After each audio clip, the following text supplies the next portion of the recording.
So yeah, she was scheduled to fly in this morning. So yeah, I'm in the area now. Yeah.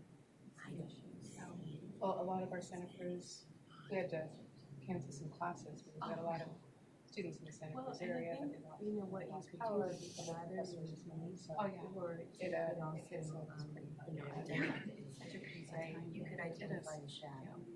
All right, well, just wanted to say, Okay, well, good good to see you. in the background. That's mostly what's complex. Right, so I don't know. How's Marnie doing? She's good. Yeah. Yeah. I have power issues. Yes, those are definitely exceeds well, what they would say is they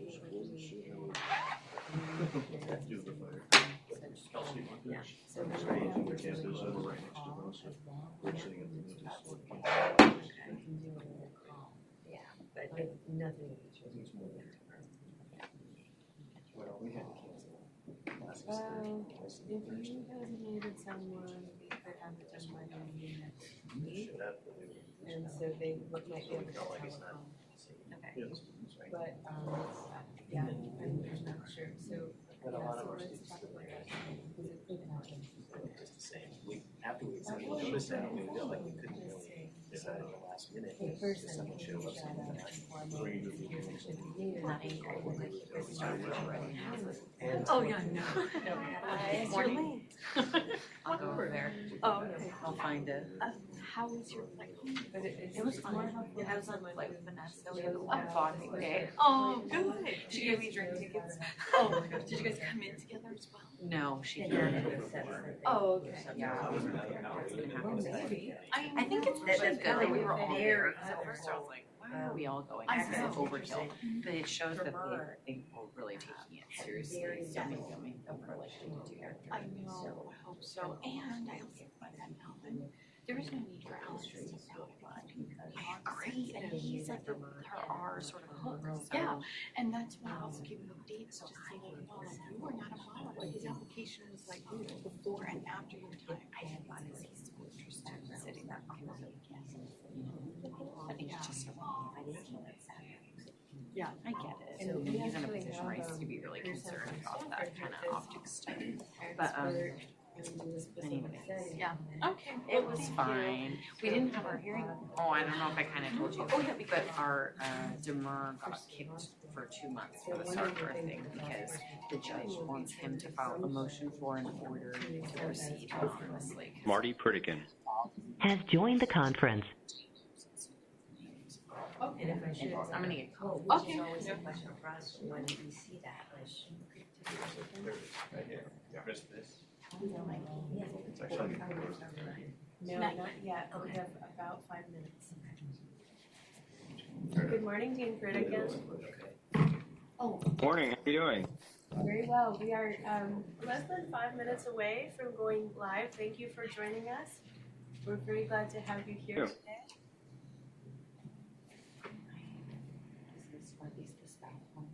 They look like. So Dean Pritikin, I'll direct your attention to the agenda that's up on the website. There are 2 handouts. One is in letter E. It is a Word document. We'll be using it extensively. And then the second is a copy of the PowerPoint slides in letter F. And so having those available will help enrich your participation. Great, thank you. You're prepared. And Marty, this is Jackie. How are you doing?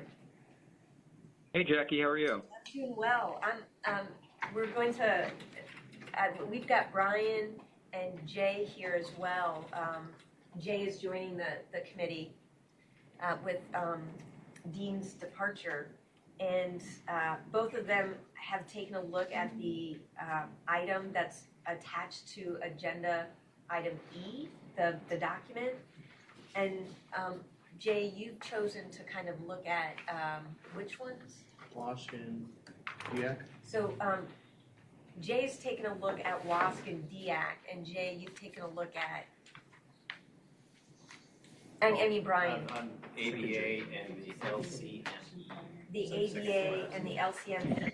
just so that they can provide some feedback or information, thoughts that they might have about those particular visions and value statements. So I don't know if you want to just kind of take a look at some of the other ones so that to the extent you're comfortable, you'll be able to give your thoughts on what they say and might add to our thinking. And as Russia is helping us. Sure. Okay, great. I'm happy to take the NAAB and the AACSB. Okay. All right. Did Elizabeth get one? No, let's do that. And I'm gonna give this to Michael so that can hand them And I'll do this as they come. yeah. Oh, yeah. So now what's gonna work? Fantastic. If there's someone else you want me, that's fine, but I just want to be able to see the PowerPoint. Yeah, I think that's good. I don't And know then, if that's happy. and then Oh, one of the yes. things we'll be doing is And talking about this chart.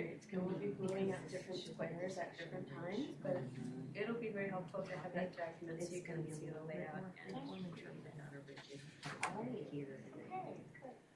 Happy Friday. So I feel very excited to have you in the see. Oh, good. I'm Right. enjoying myself too. Although I'm happy about the baby. Are you doing anything special? No, which I'm happy about. Okay, So great. we're probably about to get started. And I'll also do this report.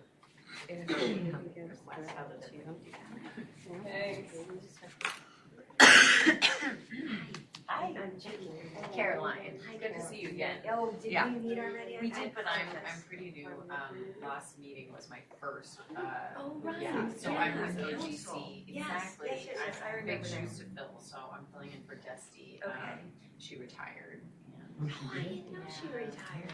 Yeah, so she's journeying around Europe right now, sending me emails That's what- with when pictures that people- are making me jealous. When people retire from the state bar, they seem to do that, because that's what Gail did when she Yeah, I retired. heard Like, that. she I immediately. think she's still Maybe they just had traveling. enough Or of they're America clean, and but they it's have not- to get out of here. Gail's still traveling. 'Cause Yeah, she hasn't come back yet? No, I we totally get she that. said in a recent text to Vanessa, she was like, "Greetings from Berlin."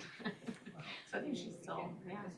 So just to give you, because this is gonna be a discussion-rich topic, but really this meeting and the next meeting as well, I'm gonna do a little bit more freeform in terms of the public comment opportunities, so.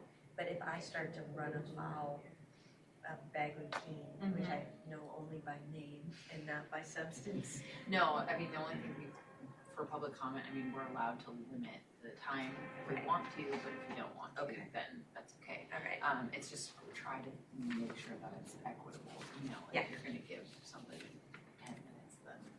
Yeah. that's impossible. Yeah, no, I like both these guys. Okay, good. I'm Caroline. I'm Brian. I think Yeah, we met good to once see you before. again.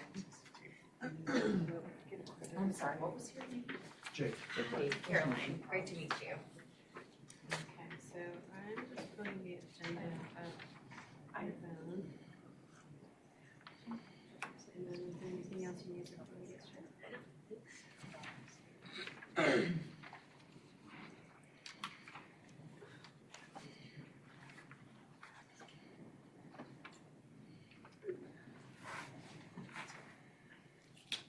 Lori said she didn't see a call-in number. No, there's not a call-in number, it's a webcast. Okay.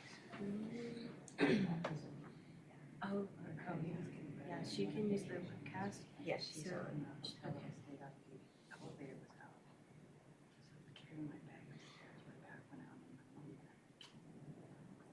And they would go to About Us, and then meetings of future. They sent out the link that Michael sent us.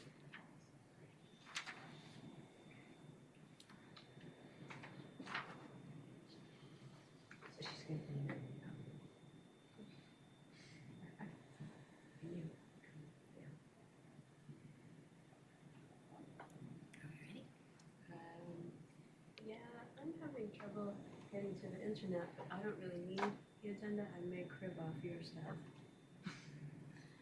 Everything else I have here. Okay, yeah, I'm All ready. right. All right. Is everyone ready? Got the, Okay. I want to welcome everyone. So especially coming to what was an unexpected or different timing for this meeting. I want to welcome Jay Frickberg, who is our newest CS Bar member. We've got Marty Pritkin on the phone.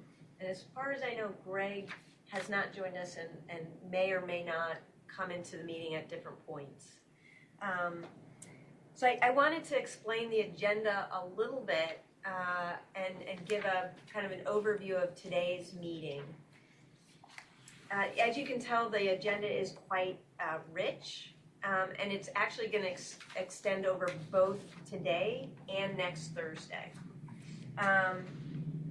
Today we're really going to focus on discussion and kind of feeling out kind of where we want to go with this revision process. And we're not going to formally vote on anything, especially with Marty participating via distance and Greg unable to participate. I think it's important that we focus instead on the discussion part, and we'll come to any decisions that may need to be made either next Thursday or at a later date. Because public comment is key to the process, I'm going to provide multiple opportunities for those who want to comment to do so, both when I invite it as part of the process, as well as if there's an indication that someone would like to comment, to make sure that the opportunity is given to them. Mike, can we do the roll call? Yes. Yeah, great.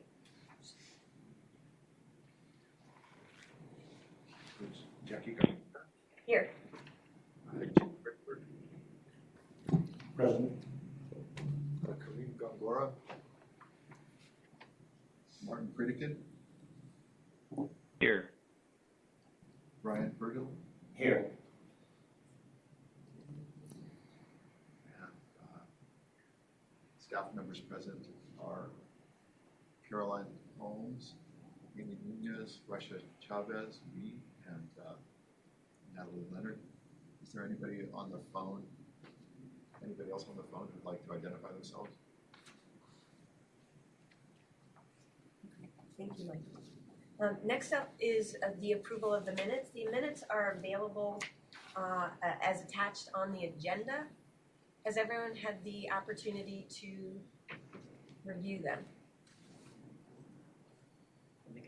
Yeah, we actually do not have, Jay, I assume you weren't, were you present at the last meeting? No, I was not. Okay. I'm not even sure we have sufficient votes, given that. We need 4 votes. Yeah, so I'm sure Jay would be an abstention since he just joined and was not part of it, so that just gets us through. We need to wait till Yeah. the 17th. Yeah, given that we don't have sufficient votes at this time, we're going to delay approval of the minutes from the last meeting until next Thursday. So we'll revisit that then. At this point in time, I as part of the agenda, I am going to ask if there's a call for public comment for anything that may not be on the agenda. Okay. And now we're going to move to item D, which is the staff report. Thank you. So the staff report will be brief.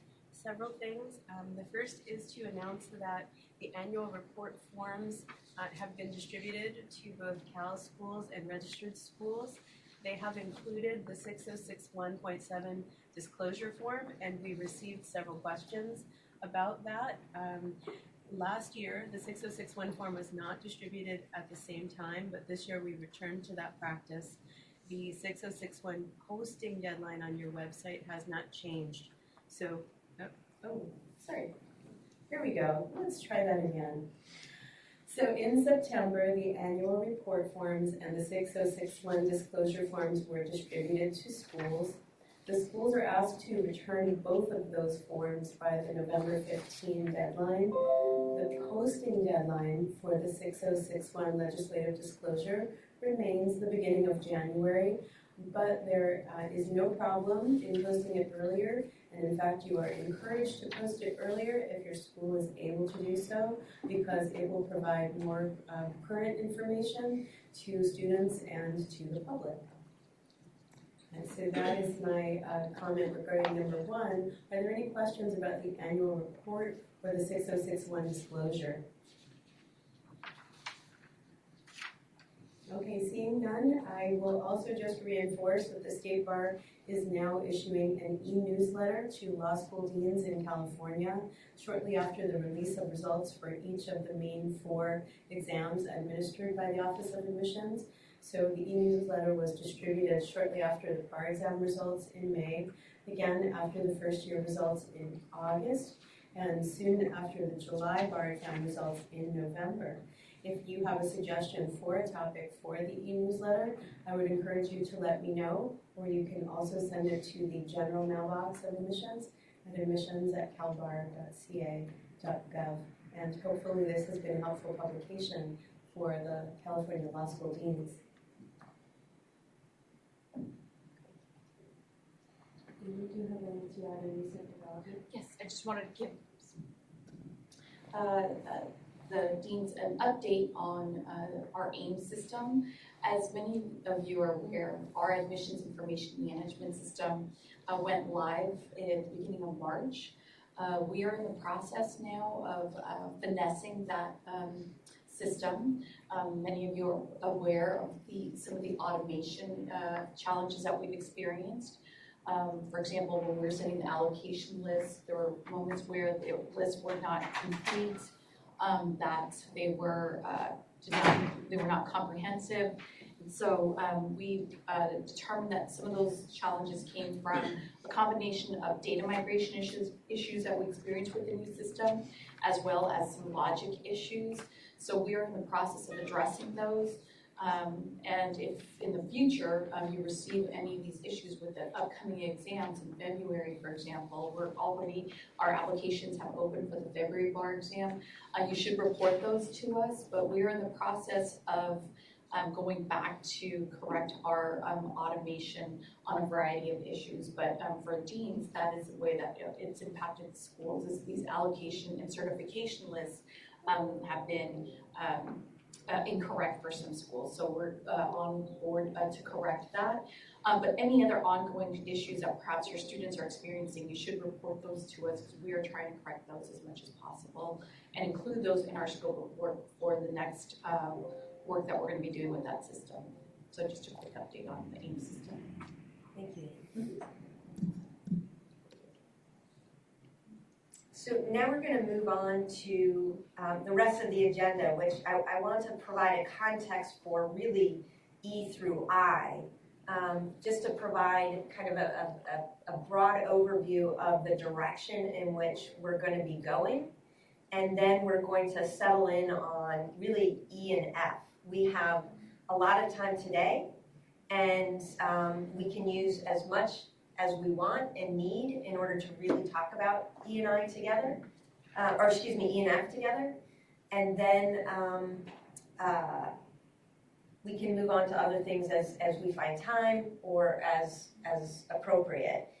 So one of the really exciting things that we have before us is really an opportunity to think about the rules and guidelines and the accreditation framework in a holistic way, in a very different way. And one of the things that we want to do to start is really to think about what would be the kind of principles or values or mission through which the rules and guidelines should be written and should be implemented. So one of the first things we're going to do is take a look, and this is going to be under E, what are some other accrediting agencies' missions and values and goals and purposes.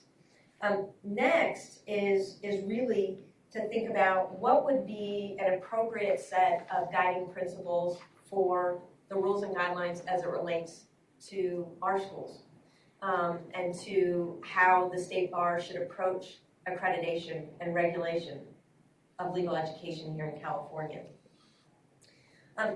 We really can't move into the revision part of this process until we have a true understanding about what are the guiding principles through which we want to view these rules and guidelines. Once we have that, then we can think about, well, what should these rules and guidelines, how should they flow from those principles and values.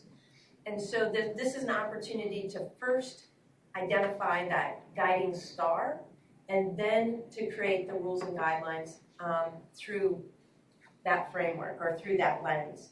It's not until we do the principles or values or mission, however we want to call it, to then be able to start the revision process. And then third, to think about the deemed accredited status. Because until we have those rules and guidelines kind of framed, can we then go to the deemed accredited status and ask the question, really, what is something that is already taken care of through another accrediting agency's rules and guidelines? What is core or so critical to the legal education and programmatic piece of the State Bar's function that every law school needs to be subject to it regardless of whether they have another accreditation? So the deemed accredited status would really come after guiding principles, revision, then the deemed accredited status. And finally, we want to think about what's our target timeline. This is an enormous task. It is an exciting task, but we want to be realistic about getting it done in a way that incorporates best practices, but that also doesn't drag on for 2, 3, 4 years. So it's a pretty hefty task that we're taking on, and this first piece of it, that what are those guiding principles, is going to be really important to how the rest unfolds. So any questions about what I just described? And welcome. Okay. Do you want to direct people to make a note? Yeah, so for those of you on the webcast, and I think Kareem might need a handout if he doesn't have one. There you go. If you go to, for those on the webcast, if you go to E of the agenda on the State Bar website, you're going to see an attachment called Summary of Accreditation Values and Principles. And so what we want to do today at the start is really take a look at how other accrediting agencies have defined their principles or values or goals or mission, to really start to get a sense of how others have done it so we can start to inform the direction we may want to go. And the State Bar has very helpfully identified and provided in that attachment to E a summary of various different accrediting agencies' mission or purpose, vision, values, goals, however they defined it for themselves. So we can start to see how others have done it and inform how we might approach it. So hopefully everyone on the webcast has been able to see and get a hold of the attachment so that they can follow along. So the goal is really to take a look at these, start to have a discussion. What is it that we like about what we're seeing? What resonates with us? What isn't a good fit? And how we might want to frame it for ourselves. Next, we'll talk about, for legal education and the CALs in particular, for these rules and guidelines, but this is just an opportunity to talk about other accrediting agencies. But the ultimate task would be to adopt a set of principles or values or a mission for our regulatory framework. Okay, so I know that some of the CSBAR's members were able to take a look at this at the beginning of the meeting, and I'm going to invite them to provide some feedback or comments about what they found or resonated with them or didn't in a particular accrediting agency's mission. So, Jay, I'm going to start with you. And which ones did you have a chance to look at? I reviewed WASC and DIOC, and just for purposes of background, they're both institutional accreditors versus the programmatic ones we'll talk about after that. It's interesting to me, the history, always. I think if we look at history, we can see how things have evolved over time. WASC is one of 6 regional accreditors. Regional accreditors are traditional accreditors that we're used to for higher education, versus the national accreditors were primarily for services, and trades, and then distance education. I think though that as time has gone on, they've kind of melded into each other almost with the advent of distance learning through the internet and video conferencing. So I think it's harder to see distinctions between them as compared to when they originated. Also, of our Cal schools, 9 are either accredited or in the pipeline within a regional accreditor through WASC or through HLC.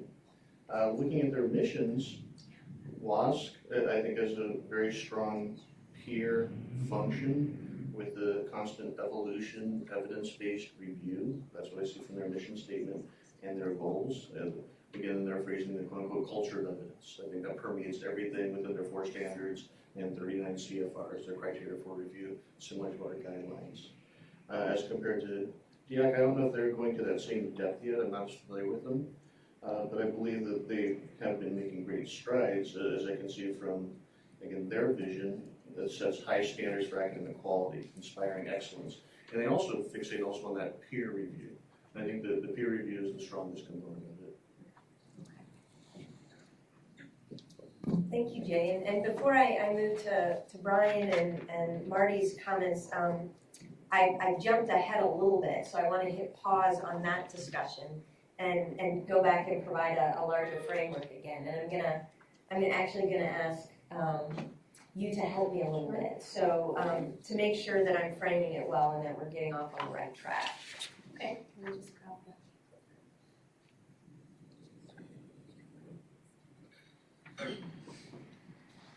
Jackie, thank you. Yeah. Maybe too far. I'm going to actually on Russia and also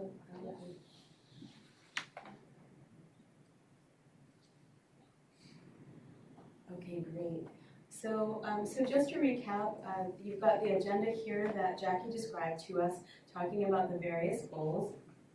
Today, I believe that we will spend the majority of our time really on bullet point number 1, but touching on the mission ahead for 2, 3, and 4, essentially spending most of today really talking about principles and values. And we've got nearly 5 hours together to really spend time looking at different accreditors, the different practices, what guides them, and how what guides them addresses and changes the rules that they choose. And we will actually look at a few samples on a couple of different areas and see how they take the same concepts but regulate differently depending on what their guiding principles and values are. Next slide, please. Actually, 2 slides. And actually, Jackie's probably covered quite a bit of this in terms of the order that you'll be looking at. You'll have a lot of raw material today, and it's important for you, but also those on the phone and those watching to know that these raw materials will be available to you to think about after this meeting so that you can bring comment to the meeting on the 17th. So you'll see various accreditors, you've gotten a piece of that. You'll see a very preliminary draft moral character working group statement in both a narrative and a bulleted format. They are just maybe 1 meeting ahead of you. So what you'll see is not something that's a finished format, but something that's a work in progress. You'll also see our state bar mission and guiding principles and have a chance at seeing the process of how you'll develop your own so we can get to a point where those will set the foundation for how we'll move ahead, incorporating best practices and creating the teams. Next slide, please. So this is a quote that we selected to help guide the presentation today. The speaker is Jamie Studley, who is the president of WASC, one of the accreditors that we'll be studying. It comes from an article that will be part of a case study that we'll see later today. And I think it's very exciting. That case study talks about dealing with innovation and bringing education and graduation to underserved populations. And she summed it up really well when she said one of the strengths of accreditation is broad concepts applied to very, very different specific examples of educational pursuits and institutions. And I think that's very important for us to keep as a guiding principle here in California. California has a framework that's different than any other state in the country in the sense that it wants to bring not only access, but also innovation. And as a result, you see an incredibly wide range of schools using a wide range of tactics, all of which can be successful in the accreditation model. And I think that through this process, this framework, it will only become stronger. Next slide, please. So this is just a categorization of the individual accreditors that we selected. They were chosen primarily because either they offer professional degrees or they have licensing exams. In particular, the Architecture Board has a 9-step licensing exam. And so there may be some similarities between the licensing element that is critical in that industry versus the legal industry. We also chose business, and it says business/accounting because that accreditor has a very unique structure. If you are interested in accreditation for your accounting program, you must first have accreditation for your business program as an institution if you're standalone, or as a program if the program is part of a larger university, before you can proceed to accounting. So that's got a very interesting structure where you've got almost an institutional and Marty Pritikin together. Has left the conference. And hopefully Marty will join us again soon.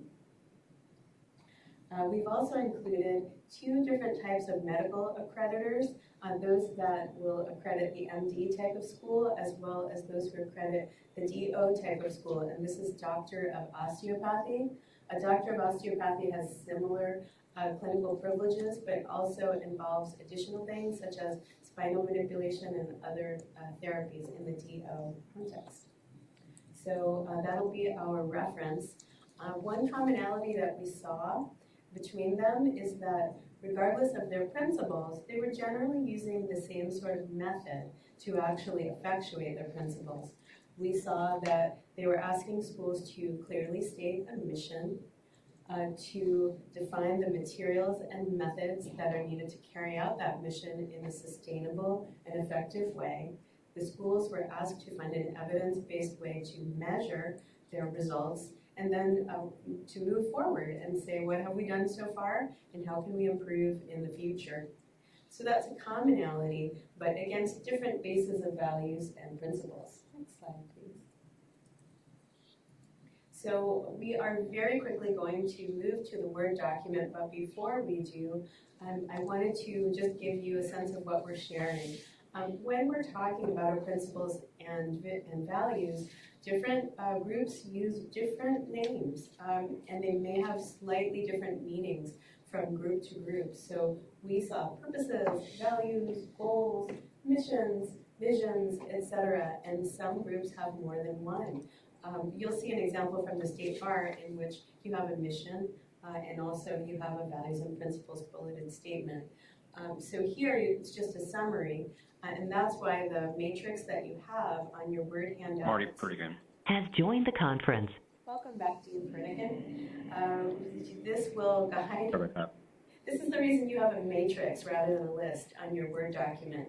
We didn't feel that we could modify any of the language at all from the accreditors on this point because their specific language is critical to this exercise. So if they had more than one, we included more than one. The only 2 categories that we collapsed were the first mission and purpose, frankly, in order to allow them to fit on one page. So that's what we will be looking at. And at this point, we're going to turn over to that Word document.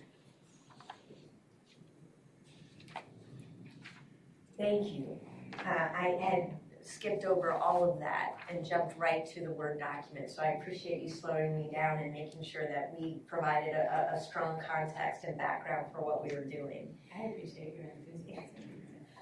And so, Jay, you were already able to provide, did you have anything else to kind of add to the WASC DIAC piece of it, or anything in response to what Natalie has provided? No, I think that supplemented it very well. Great. And Brian, what were your thoughts? Well, I looked at the ADA and I looked at the LCME. I did not get a lot of information on the LCME because I spent some time on the ABA website, but let's start with that one.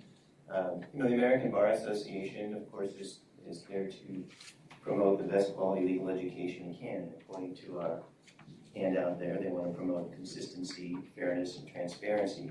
If you go on their website, you can see a little bit more in terms of what language they use and what their principles and values are as they state them. They want to promote not just the best quality legal education, but promote competence in the practice of law, ethical conduct by the profession, and to promote pro bono and public service by members of the profession. One of their stated goals is to eliminate bias and enhance diversity. That would go rolling number 3 in their rubric. And that is to promote full and equal participation in the association itself and in the justice system by all persons, not just attorneys or members of the ABA. The goal here is to eliminate bias in the legal profession and the justice system. The monitoring goal. And the way they do that, one of the ways is outreach by increasing the public's understanding of and respect for the rule of law and the role of the legal profession in this goal. If you go further down into this particular goal, you'll find a diversity tab on their website, and it talks about diversity and inclusion. And there is something called the Diversity and Inclusion Center. And I focused on these because I think the CAL's goals have been from the outset to include more people in the practice of law, to make lawyers of different colors and sex and gender identity visible so that the community at large sees themselves in the legal profession and on the bench. So I looked at this in a little more detail. They also have a coalition of racial and ethnic justice that they've developed that develops and supports initiatives and research to address these social justice issues which stem from the intersection of race and ethnicity. They also have a commission on disability rights, which essentially does the same thing for people with disabilities to increase the participations. Other ABA commissions, and there are many of them, include one on Hispanic legal rights and responsibilities, one on racial and ethnic diversity in the profession, one on sexual orientation and gender identification, and one on women in the profession. There's also a council for diversity in the educational pipeline for increasing, which we've all talked about. How do we increase the educational pipeline and people of color being able to do better there? They have an ABA Diversity and Inclusion Advisory Council, which meets quarterly. So it seems to me that that's a good place in some ways to look for similar language, similar goals, similar missions that we have set. We've had at the California Accredited and Registered Schools level. As far as the LCME, I only chose that because my wife's in the medical field and I thought it would be fun, but I didn't find out a lot about it because the first website I went to said this is not a safe website, you better get back to your safe one. And by the time I found the one that had all the rules and guidelines, I didn't have any time to really go through it. So there is information on the web. What we have on the attachment here is really all I have. And it is a liaison committee on medical education. This is the accrediting agency for MDs, not for the DOs. And it provides assurances that the educational programs will meet reasonable, generally accepted, and appropriate national standards for educational quality. That's not very detailed, but it's pretty broad. You have to look elsewhere for these standards. They also are trying to provide assurances that their graduates will have a complete and valid educational experience, which prepare them for the next stage of training. My sense is we can take something from this language. I mean, clearly that's what we want. We're trying to analyze what is it that we do with the California State Bar exam. What do we do with our education? Are we training people to be lawyers in the way lawyers are acting today? And I think this is a great opportunity. And just echo what Jackie said earlier, for us to revisit things. Although I have to say, I think that the principles and values that I've already understood the CALs to be about and the registered schools to be about, and what the Supreme Court has said it's in favor of, sound pretty good to me. I don't know that we need to really completely change our principles and values, but maybe this is a great time to look and see if the rules and guidelines meet those. So that's my 2 cents worth on this. Thanks, Brian. And then Marty, what about you? Did you have some thoughts about what you read? Yeah, so I took a look at the National Architectural Accrediting Board and the Association to Advance Collegiate Schools of Business. So did a little bit of research in the last few minutes on this. So it's interesting to me that the AACSB, which accredits business and accounting programs, isn't a gateway to the profession, so to speak, the way that being licensed or with the bar is. However, the National Architectural Accrediting Board, according to their website or according to a related website, most jurisdictions, right, they require architects to be licensed, and most require that an architect have gone to an NAAB accredited program in order to satisfy the requirements to be able to practice as an architect in that state. So in that regard, that was probably more analogous to what we're talking about, obviously, in the law field.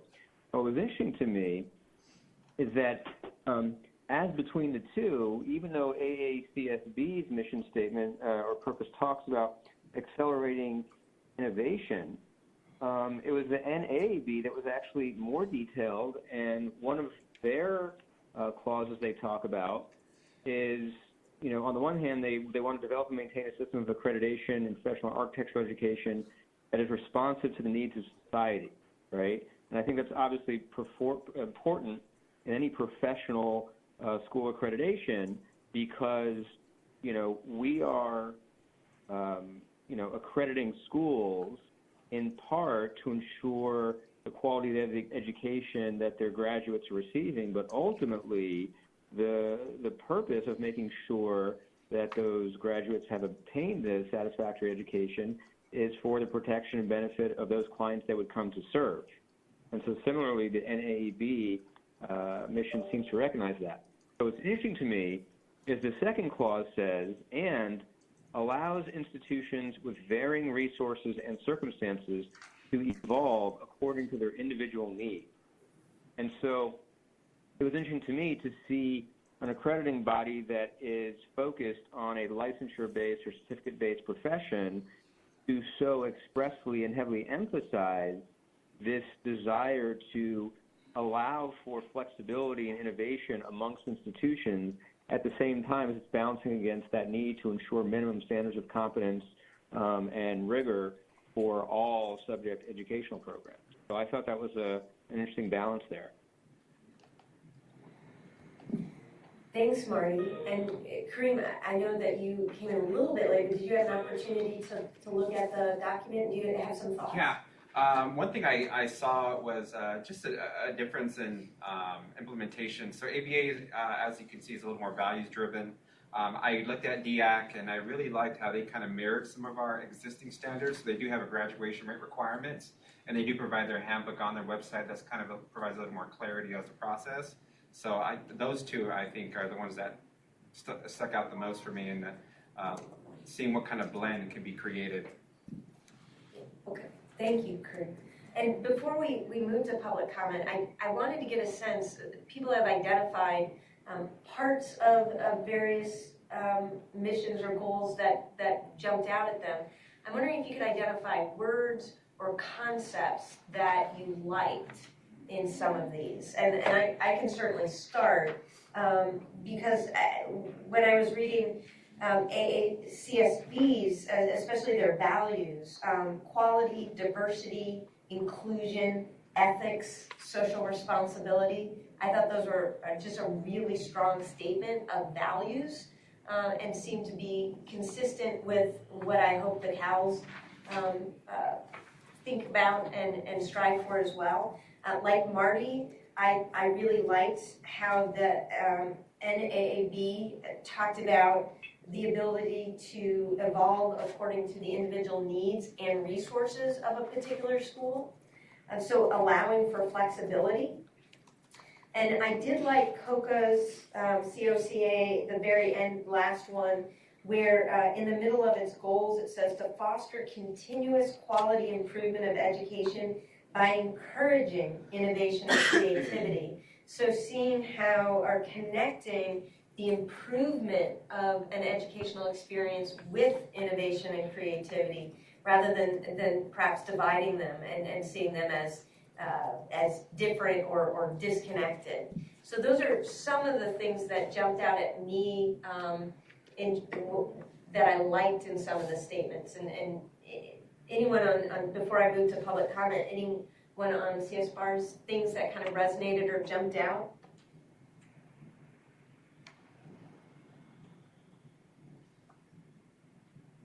Well, I just would say I think I mentioned most of them in my summary, but I like the idea in the different accrediting agencies of the inclusion, the language that expresses the goal of trying to include as many people in our society as possible in these professions, whether it's educationally based, business based, medically based, or legally. I mean, we say that's what we're after, and the more we can incorporate those kinds of words and that terminology, the better. Jackie, can I also add one point in response? Brian, when you talked about the ABA review, you mentioned that some of these are values and ideals that we incorporate in our schools now, and I agree with that. I think that the exercise today is not so much to replace or substitute. I think we're trying to expand that and really try to correlate our end product, which will be these rules with these values. So I just want to highlight that. You're absolutely right. We have some of these values embedded in our systems now, but I think it's an opportunity to also elaborate on those. Thank you. Thanks, Amy. That's really helpful, and I think that's right, because right now the rules and guidelines don't have a guiding principle statement, even though CALs have a guiding mission that I think animates what we do. The rules and guidelines don't necessarily speak to that directly. So this is an opportunity to be explicit about the support for those principles or that mission. Anyone else in terms of words or ideas that came from this, Trey? Yeah, thank you. I think one of the items that I didn't see and I haven't seen is equity. And so I know we talk about diversity and inclusion, but they're all different concepts. So I think equity kind of talks about how we will look at it from a governance perspective, because it even measures like what boards look like for the institutions that we accredit, what type of measures are being taken or benchmarks are being set to move towards a place of equity. So while inclusion I think is a part of it, it's not, that's very singular focus, but I think equity is kind of a more broad general concept that I'm looking to see. Great, thank you, Corinne. Jay? The only thing I would add to that, again, I think that is the CAL's mission, the equity or democratization of the practice of law. Just to also bring from the institutional accreditors that culture of evidence. It's one thing to say we're equity driven, it's a better thing to show how we are with numbers and data. So I think that's something that it would be good to adopt. Culture of evidence, great. Marty, did you have anything that jumped out? You identified it quite a bit in your original explication, but do you have anything you want to add? The only thing I would say is I like WASP's goals. Again, I know this isn't exact language, but the idea of developing a culture of evidence that informs decision-making and fostering active interchange among public and independent institutions. I like, whether it's the exact verbiage or not, I like the idea of making sure that the standards themselves are tied to what's relevant to the profession, right? And actually getting input periodically from different stakeholders to make sure that it's current and relevant. That was one of the things that jumped out at me. Great. Thanks, Marty. I want to open it up for public comment now. Anything that jumped out, resonated? Do we have anyone who'd like to offer public comment?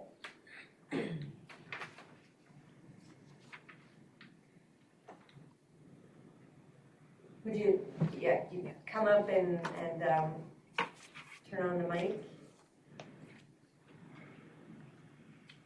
It's a long walk.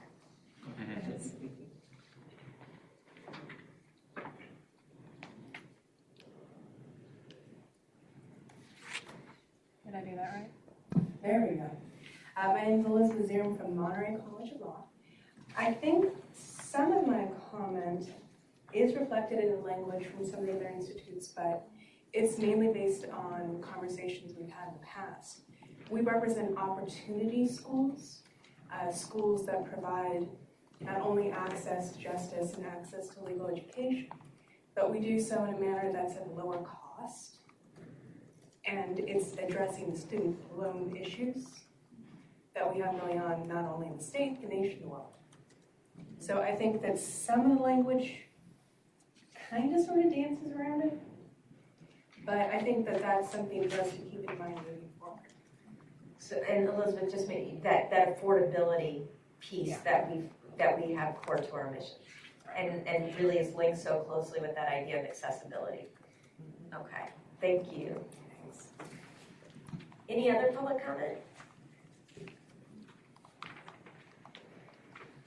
Anyone else on CS Bars want to add anything? I think we have the opportunity now to actually take a look at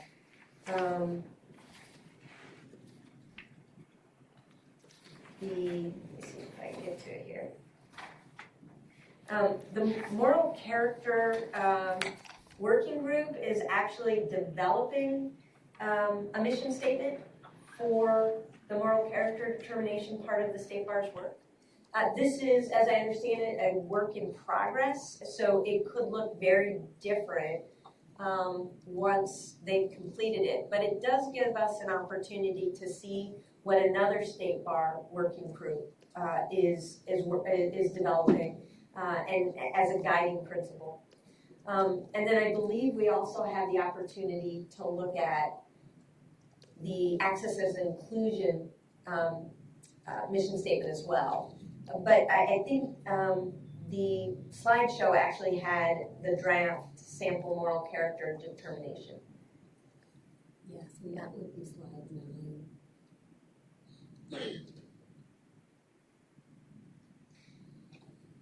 So as you take a look at this,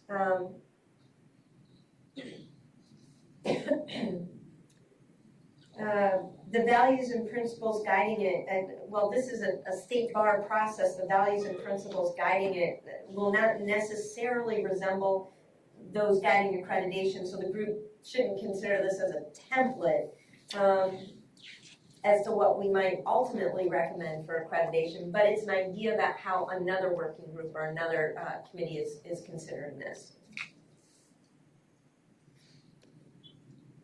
I know if you might want to have someone read it out because sometimes you Right. So I'll actually read it out since it's difficult for people to see, and it is available on the webcast, right? So this is, again, a work in progress. The Office of Admission advances the mission of the State Bar of California to protect the public, advance the ethical and competent practice of law, and support greater access and inclusion in the legal system by ensuring uniformity, consistency, and transparency in the moral character determination process. Towards this end, these guidelines were developed to communicate clear and appropriate standards by which moral character determinations are made and ensure that appropriate consideration is given to rehabilitative efforts undertaken by applicants. Please note that applicants have the burden of establishing the requisite moral character by demonstrating possession of traits critical to the ethical practice of law, such as candor and honesty and respect for the law and the rights of others. So you'll notice that the specific kind of words that were part of the original accrediting concepts that we looked at aren't here. Mission, materials, measurement, modernization, etc. But it is a approach to how we can start to think about forming our own. And then I think in the next one, you're going to see kind of a bullet point approach. The group is actually considering a more concise bulleted list.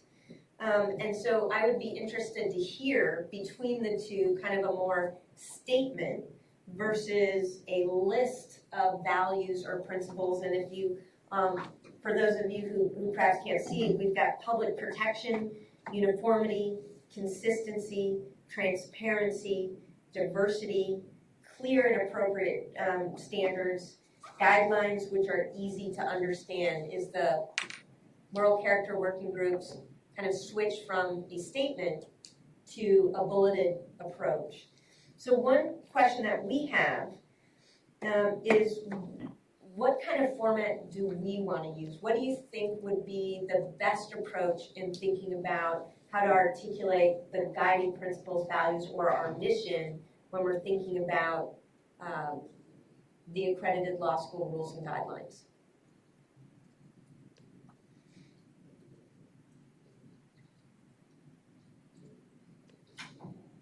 Yeah, Brian. So are you asking how we might want to redesign the text itself, whether it's going to be in the narrative or whether it's going to be bullet point? Yeah, or a hybrid of the two. I mean, when you think about formulating that or how we can best articulate it, what format do you think is most beneficial? I would think a combination of the two. I mean, an introduction possibly to a paragraph similar to what people's websites do. I'm just thinking of the way folks get their information now. I mean, typically, I've been told, if you have a full paragraph of text on your website, no one's going to read it. If it's a couple of sentences leading to a bullet point of what you offer, they will. They'll be able to click on the bullet point and see what they want and get more information if they want it. But likely, if it's a full page of text, good luck having anyone read it.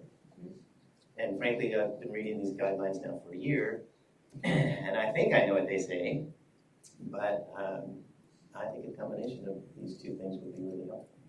So a bulleted list, but perhaps the ability to dive into what that bullet means in more depth. Right.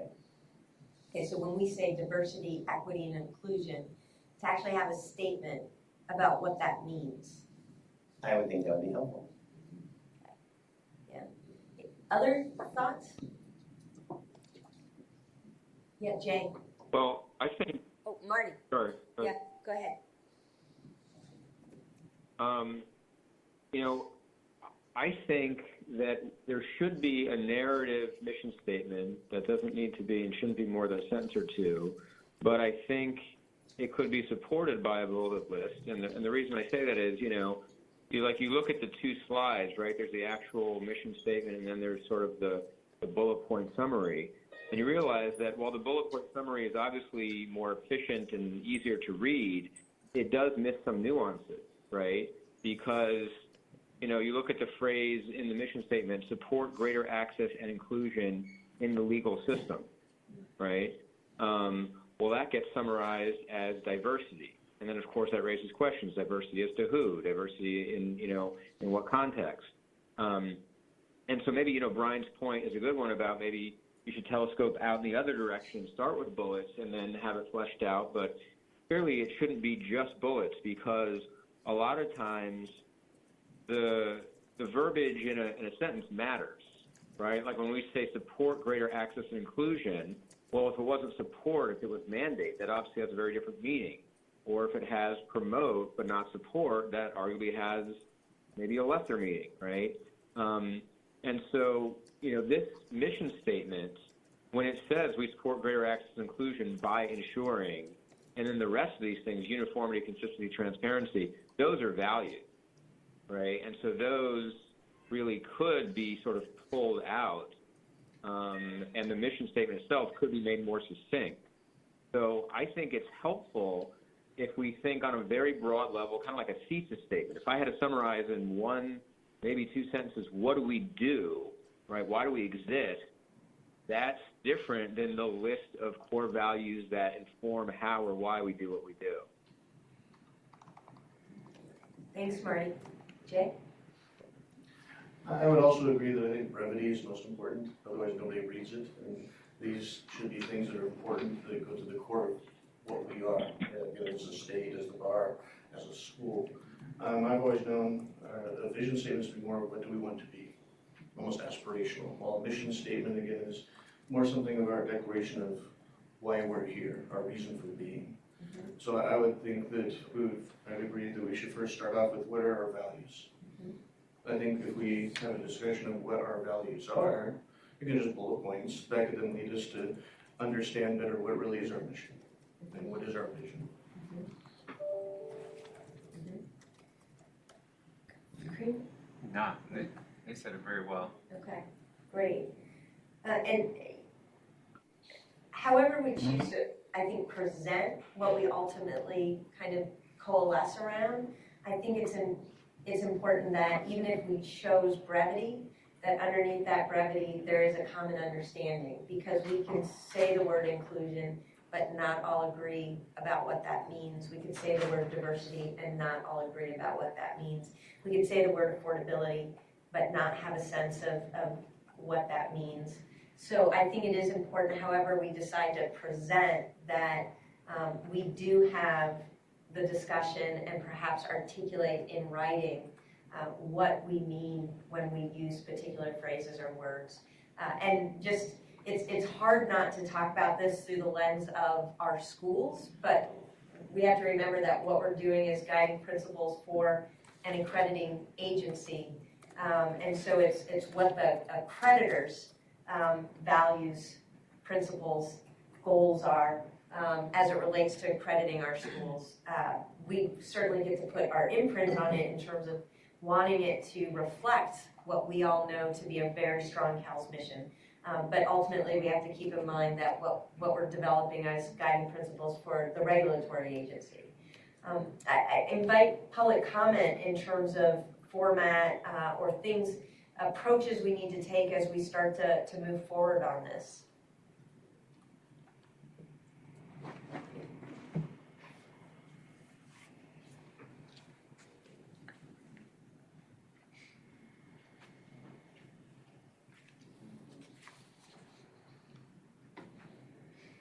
Well, I'll keep talking all day if you let me. I really wanted to support what Jay was saying. I liked the way that you articulated that, and I think it's reverse engineering in a way, so we can go in and add the necessary context to kind of flesh out what we're really working towards. Because I think even within what we individually pointed out, we may have different definitions of what those things are to subjects.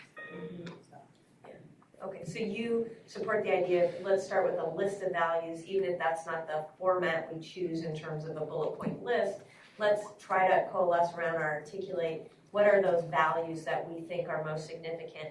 Then we can flesh those out and perhaps take it in a narrative form or otherwise. So not start with format, but start with values and work backwards. I would do, well, for the purpose of this discussion, yeah. Okay.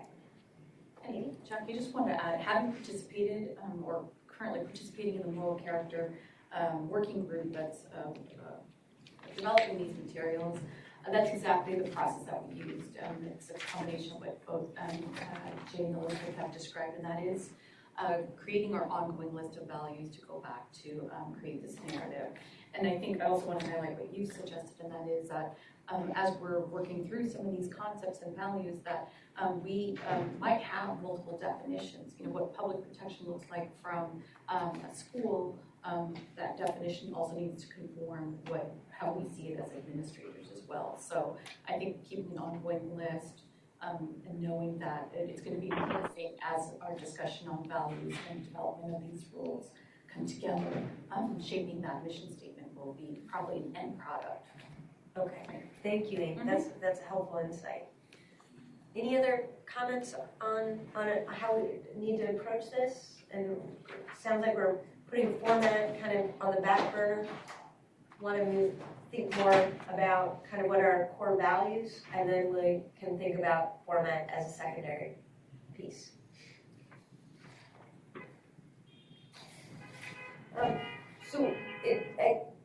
Actually, before we move to that, can we put up the access and inclusion?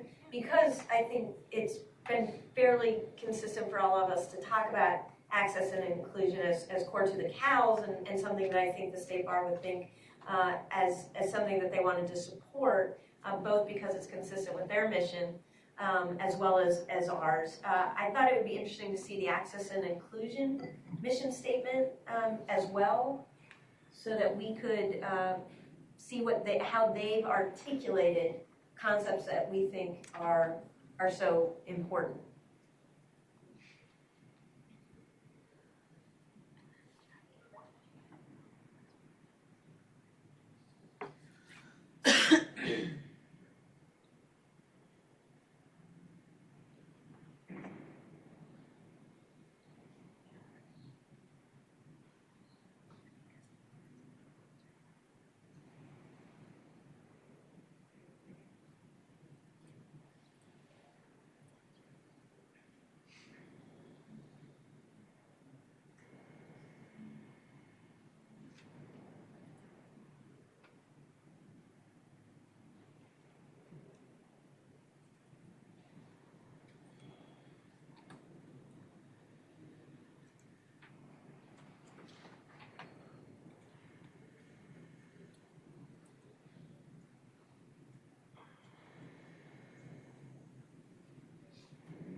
is that something that can be seen by everyone? No, so let me read it. The Council on Access and Fairness provides leadership and guidance for the State Bar of California to ensure the legal profession reflects the rich diversity of the people of California in a way that is equally accessible and free of bias. That's the mission statement. They then have a vision statement. The Council's vision is of a culture of inclusion within California legal and judicial communities that accommodates the needs of California's diverse population and ensures that the justice system delivers procedural fairness and substantive justice to the people of California. Of a legal profession comprised of a diverse population of attorneys, including minorities, women, LGBT, seniors, and persons with disabilities. Of the elimination of the educational achievement gap between diverse K through 12 students and other student populations. Of equal access for diverse students to enhance educational opportunities and information about the legal profession to cultivate and support their interest and involvement in the judicial system, and of a student population that understand its roles and responsibilities as active participants in our democracy. And I think if we scrolled up, we could see that there's a series of goals and strategies that then kind of speak to meeting that mission and meeting that vision. And you can find this on the California State Bar website, and it's the Access and Inclusion Committee. And it has a particular About Us with an Our Mission tab on it for those who want to spend a little bit more time perusing it. So would it be possible to reach out to the Council on Access and Fairness as part of this process if you were interested in direct feedback or answers to certain questions that you might have? Yeah. So we've seen how the Moral Character Working Group is in the process of developing their guiding statement. We've seen how the Access and Inclusion Committee has developed theirs, and you can almost see in their vision statement that if you it could be bullet point if you took each of those and statements out and created a bullet point. Instead of just words, it's a phrase with a little bit more nuance or meat to it. So you can see even different formats embedded in there. So any comments about this particular statement and how it fits within what we're doing?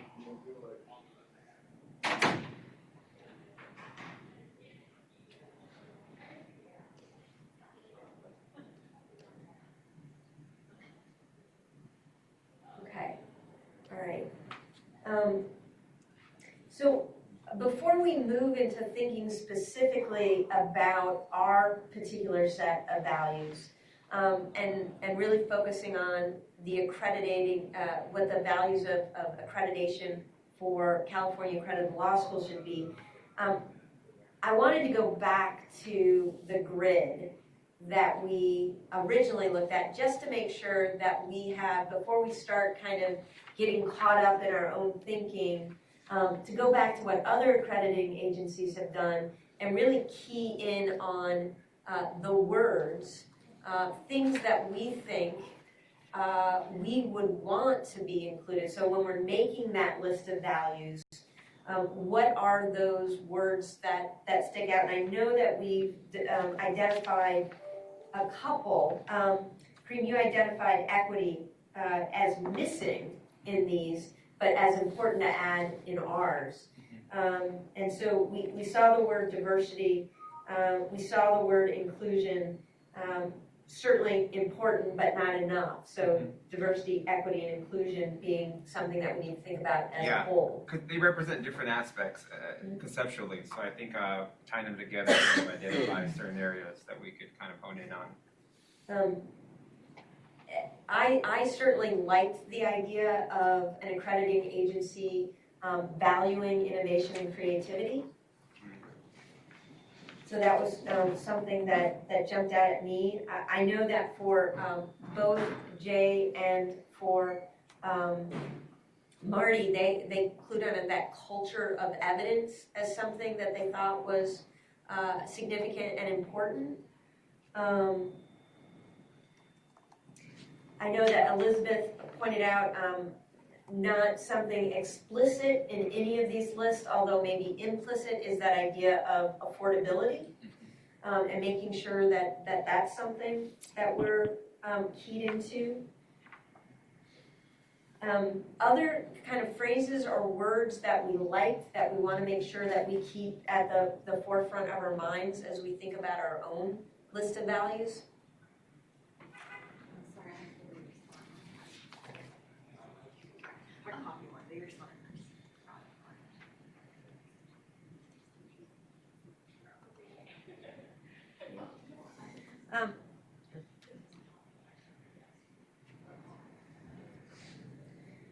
And we can even go kind of square by square, just so that we're not kind of wandering around and just see like what out of WASC, what out of DAC resonates and we like. So I know from WASC the culture of evidence is something that jumped out.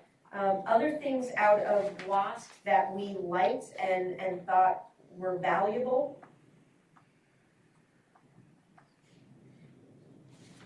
And you might decide that there might be something just to put a pin in because it is worthy of further discussion, whether you think it belongs in the principles and value statement or further down the process in the standards or elsewhere.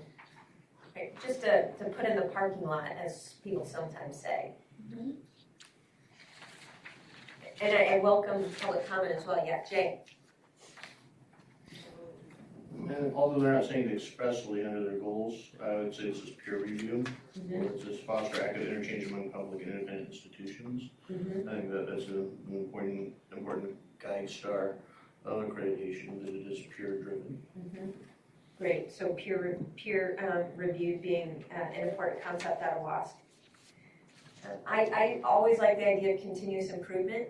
It assumes that we have an obligation to our students and to other stakeholders to always be trying to improve what we're doing and improve student outcomes.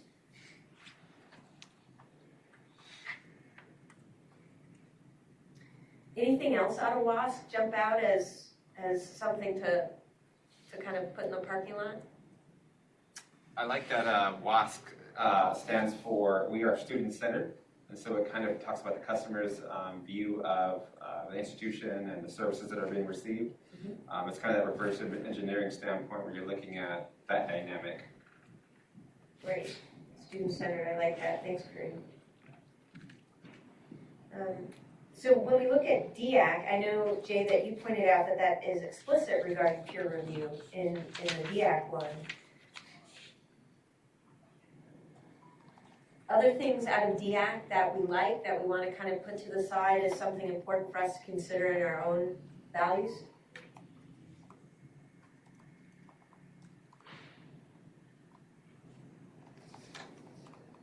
And Marty, I'm sorry, remind me, is DAC your accrediting institution?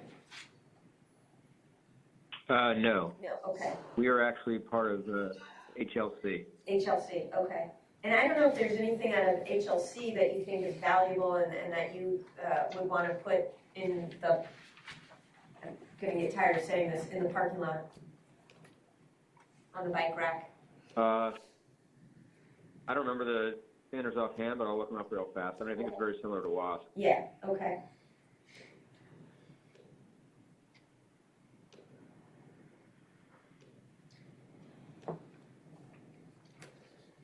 Jack? Yeah, Brian. I think the DEAC was the one that kind of mentioned something about excellence in teaching also, inspiring excellence in teaching. And I know our rules and guidelines talk about what our courses have to have, but we might want to add this to our list of things to be thinking about. Yeah.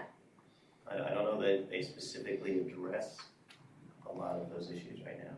Yeah, I think that's a really good point. They do, under their vision, it says inspire excellence in teaching, learning, and student outcomes, and that's a nice, that's a great vision, something to aspire to.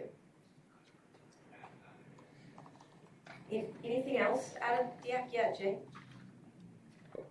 Similar to the WASC discussion around a culture of evidence, under the vision statement for DIAC, they're focusing on, they call it voluntary, I'd probably drop that word, and just assessment.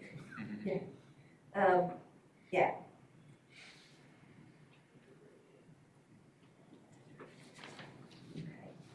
All right, ADA, I think, Jay, you pointed out that the ADA as an organization is much deeper and richer than this one kind of mission specifically for legal education. Sorry, Brian. Brian, you guys look so similar. I know, I was going to say it's the beard, I'm sure. See why it's easy for me to confuse you two. It is much deeper and richer than that, but you know, this is kind of the counterpart whenever we talk about accreditation of legal education. We always point to the ABA. And is there anything out of at least their mission or purpose statement, and I'm assuming this came out of the Council on Legal Education specifically, which is the accrediting kind of body within the ABA, which is different than perhaps the ABA as a whole. In my mind, it's not an inspirational mission. It's certainly good. I can't think of anything really Yeah. to add to what I've said before and the little bit of time I have at the website. But Yeah. I think some of the language there is appropriate for us to consider. Sure. And what about the NAAB? I think, Marty, you keyed in on this as well, and Jay, you have some thoughts about this? Just one last Yeah, this was the one. Yeah. Sorry. No, go ahead, Marty. Yeah, this was the one where I liked the fact that they bake the idea of flexibility and innovation into their standards, right? Because that's always the core challenge, right? Is you want to have enough concrete standards that you can make sure people are meeting, minimum levels of quality and rigor.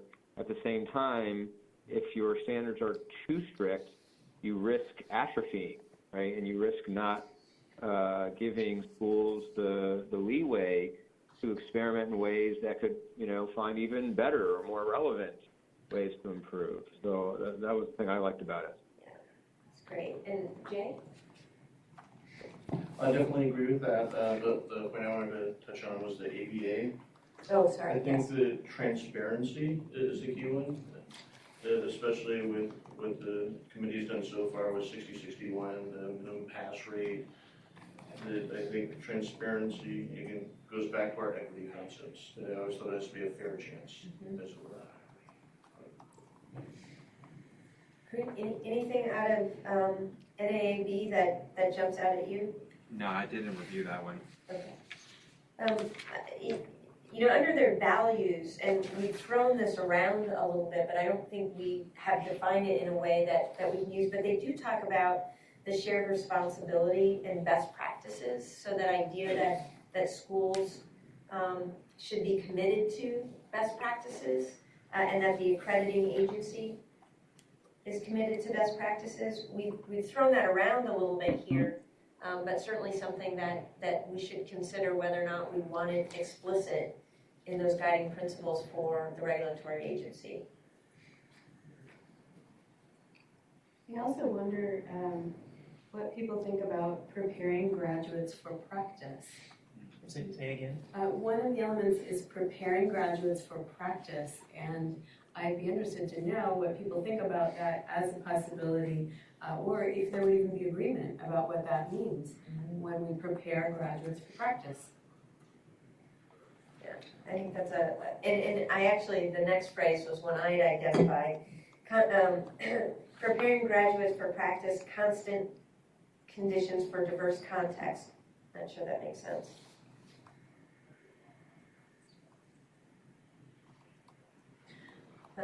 I'm not sure what that phrase means, but what jumped out at me, or what I thought when I first read it, was the idea that when you put it with preparing graduates for practice, is an understanding that the concept of practice is an evolving concept. It's constantly changing, and being able to have flexibility in the regulatory framework to allow schools to, if we're talking about preparing graduates for practice, what practice meant even 10 years ago is different from what it's going to be for the students who entered this year and are going to graduate, 3 to 5 years from now. And so creating a framework that allows for us to graduate students into a very diverse context, practice context. So let's take a look at the AACSB.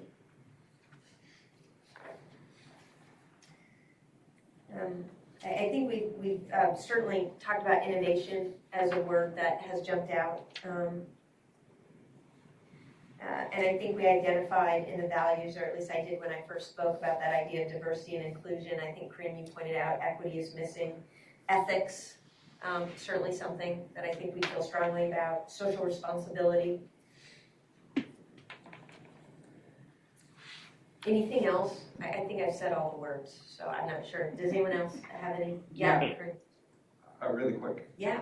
I'm not seeing transparency, and so I don't know if that's something that the CALs already do, or by posting just things on their webpage, keeping board meeting minutes and all that, the budget and things of that sort. I don't know if that's a requirement or what, but I think that's something that could be looked at. Yeah, and it's Jay pointed in the one word in the ADA one was transparency that Jay pointed out. And sorry. No, it's. I was listening, I promise. I didn't mean to call you out for that. I feel like I'm in front of the classroom now. Were you on Facebook? No. I'm trying to read. I have 20 windows open. That could be the start of the problem. But it's different. So under the guidelines, we do have an honesty and integrity requirement about posting particular things and making sure that we're being transparent. I think that's different than transparency being a guiding principle through which the rules and guidelines would be written. So I think it's important to think about it differently from there would be a guideline that required transparency versus we thought it was so important that we put it within the guiding principles or values. So I think it's important to point out. This particular one also has something that no other has, and it's under mission purpose, and it says amplify impact in business education. And if you had the further materials, which I had the benefit of, I apologize if they're not here, it talks about encouraging schools to foster innovation, foster scholarship, and move forward the business conversation. Not only for this particular group, they're interested in not only a local but also a global focus. So they're really wanting schools not only to perform inward, but to share outward and prepare students to share outward. So their mission might be global, might be a different scale, but it's something to think about that we hadn't really discussed before.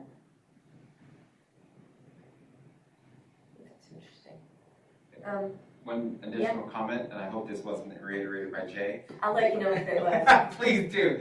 The social responsibility aspect of an institution, and then the community portion. When I went and visited one of the schools, Cal Northern, that was something that really came out to be strong, was that it was really community driven. A lot of the clinicals, I think the same thing, were done in that community and based on issues that were relative to that community. So I think that also. Yeah, no, I think that's a really great point because I think all of us, given how our schools kind of grew up as being a resource for the communities in which they exist, that having that community value or community connection is core to the CAL. So CODA, I think when I read the first sentence of their mission, it seemed to serves the public and profession, seems to be a very state bar orientation in that sense.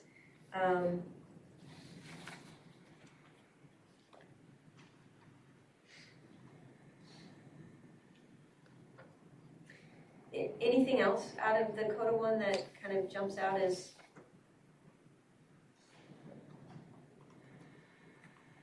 all right, we've got the LCME.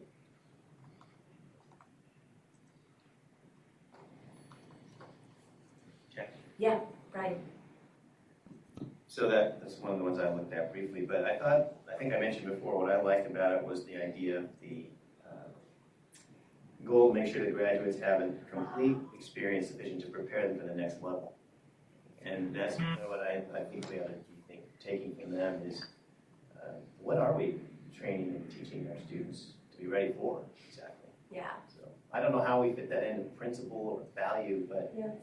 clearly to me that's something I'm asking myself with every starting class. Yeah, I think it's an interesting point because it goes to that idea of, schools throw out the idea of practice ready when in reality there's really no way to prepare a graduate to be practice ready. But are we preparing them for the next level of training? So you're right, I think that offers a nice nuance to that idea of preparing graduates for practice. Anything else jump out from LCME? Okay, what about the COCA? The one thing I pointed out from here that I liked was in their goals, that idea of fostering continuous quality improvement of education by encouraging innovation and creativity. So again, back to that idea of innovation and creativity and continuous improvement as being connected. Anyone else? Anything jump out?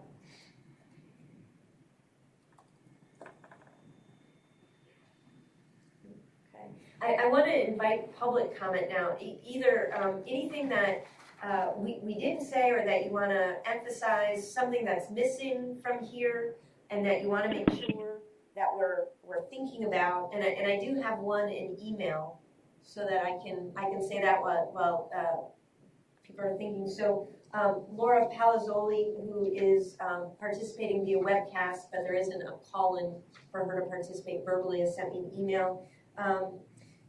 She said, I'd like to see something like flexibility because not all of our students want to become attorneys. Many more these days are wanting to take a couple of classes specific to their work.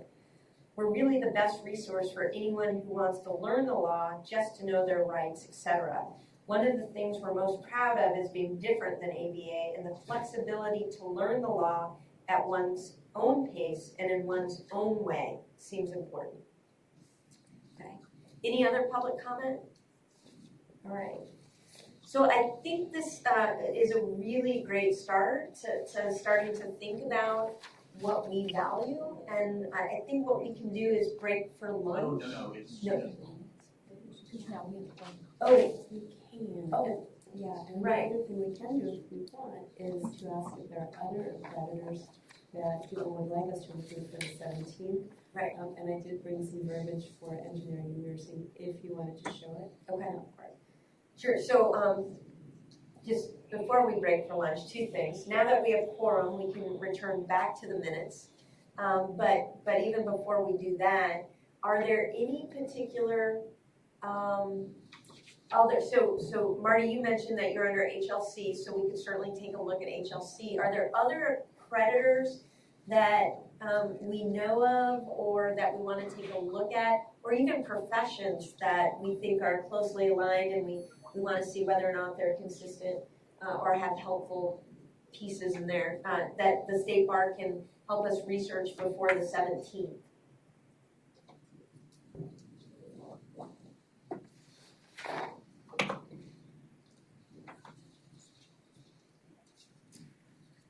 No? Okay. All right. And I'll throw this out there, but the Department of Education is beginning the process of breaking down the barriers for regional accreditation so that they're not based on geography any longer. So someone could technically, if everything goes through, become accredited under a different what we now think of as regional accreditors. I don't know how we'll name them later. And it would still apply across the country. So I don't know whether it's helpful to look at some of the Mid-Atlantic or SACS or NEAC or any of the other regional accreditors, since it's possible that a school might be operating under those as well. And I know having been at an institution that was NEASC accredited as well as ABA accredited, NEASC and LOSC are very different. both in their orientation and in their kind of primary focus and approach to accreditation.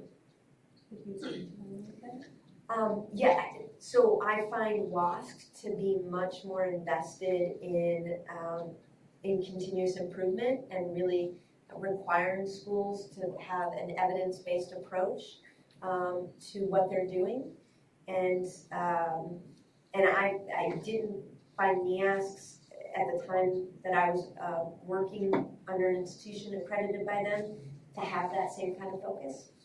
So it just, in fact, Jay and I are both in the WASC Assessment Leadership Academy right now, and there are people coming from other regional accreditors to go to that academy to learn about how WASC approaches the culture of evidence and assessment and continuous improvement, because it's really been, I think, a guide star for best practices in accreditation. So we have someone from Boston College in there. We have some community college members from Arizona. I think someone from Texas. So it's just a very different flavor in other accreditors. Yeah, Brian. The only other one I'm vaguely familiar with is the accrediting agency that accredits the other side of Empire. They have a business college there. It also accredits our MLS, our Master's of Legal Studies program. That's ACICS. I think it's Accrediting Commission of Independent Colleges and Schools, I think. So I don't know if they would be helpful. I know they are extremely outcome and retention oriented. That's what we spend most of our time tracking on the meetings I attend on the business side. Okay, thank you, Ryan. Marty, any ones that you think would be helpful? No, not that I can think of. Okay, all right. So I just want to circle back to the minutes. So that's the approval of minutes under B. You can find the minutes on the agenda online. So I'm just going to ask for a motion to approve the minutes. Do a roll call because we didn't have a quorum. Oh, I see. We need to do roll call again to confirm that we don't have quorum. Okay, thank you.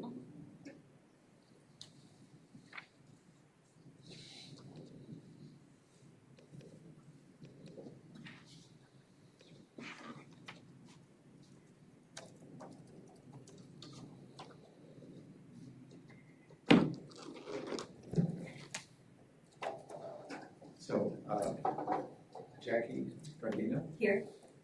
Greg Brandes, Jay Frickberg, Present. Kareem Gomora, Here. Martin Pritikin, Here. Brian Purtle. Here. I believe you do have quorum. Yes, thank you. Do you have a motion to approve the minutes? So moved. Second. Any corrections?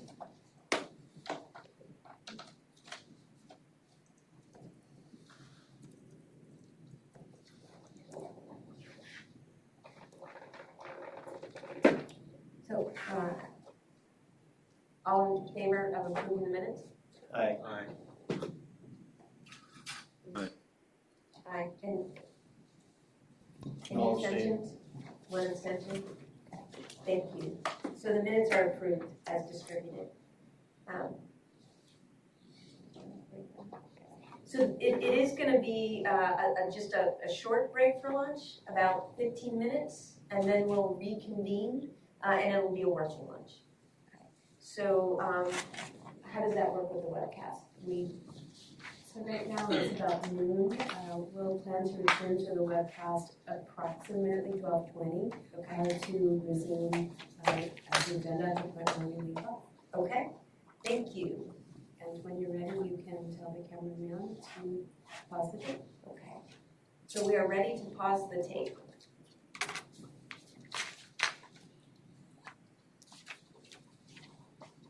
Marty Pritikin has left the conference.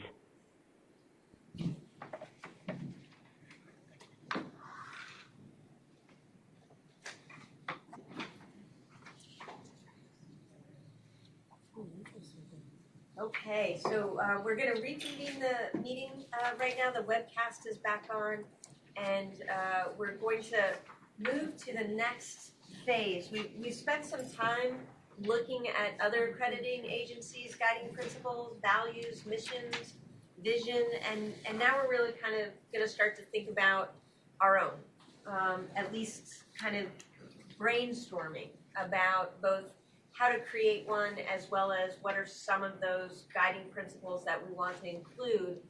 We've already identified some ideas that we've placed in the parking lot, on the bike rack, in the airport hangar, that we can take out while we start to think about our own, or that we might discard, as well as we might add some other ones. So I'm going to actually ask Natalie to help us move forward in this next piece, because the State Bar has been very helpful in giving us a framework for thinking about how to move forward. Well, thank you. Thanks, Jackie. So we'll spend a little bit of time on this slide and remember where we've come from before we go to our next spot.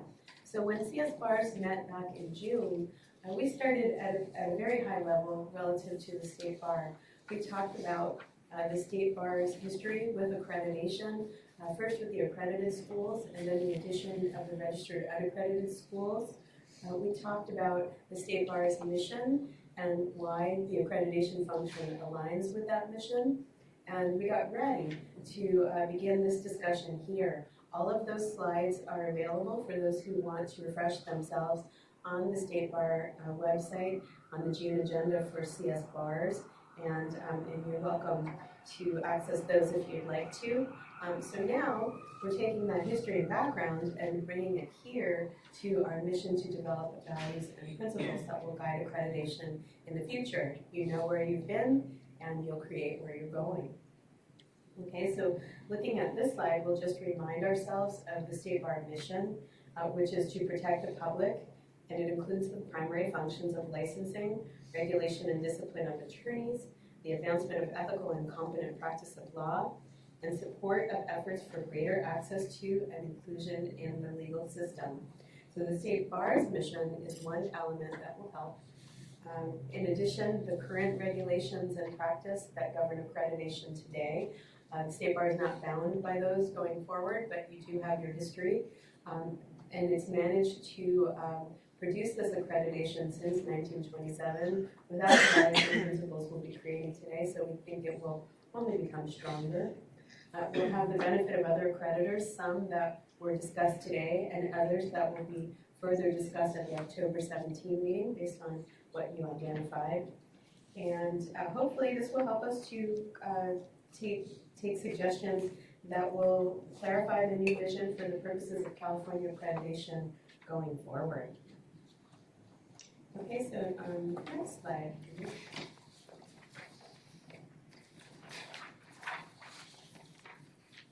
When we were putting this presentation together, we didn't have the benefit of your discussion and your insight. So we put together a very preliminary laundry list of some of the topics that we thought you might suggest for inclusion. You might decide yes, you might decide no, you might decide they are important, but they don't belong in the principles values level, maybe further down in the process.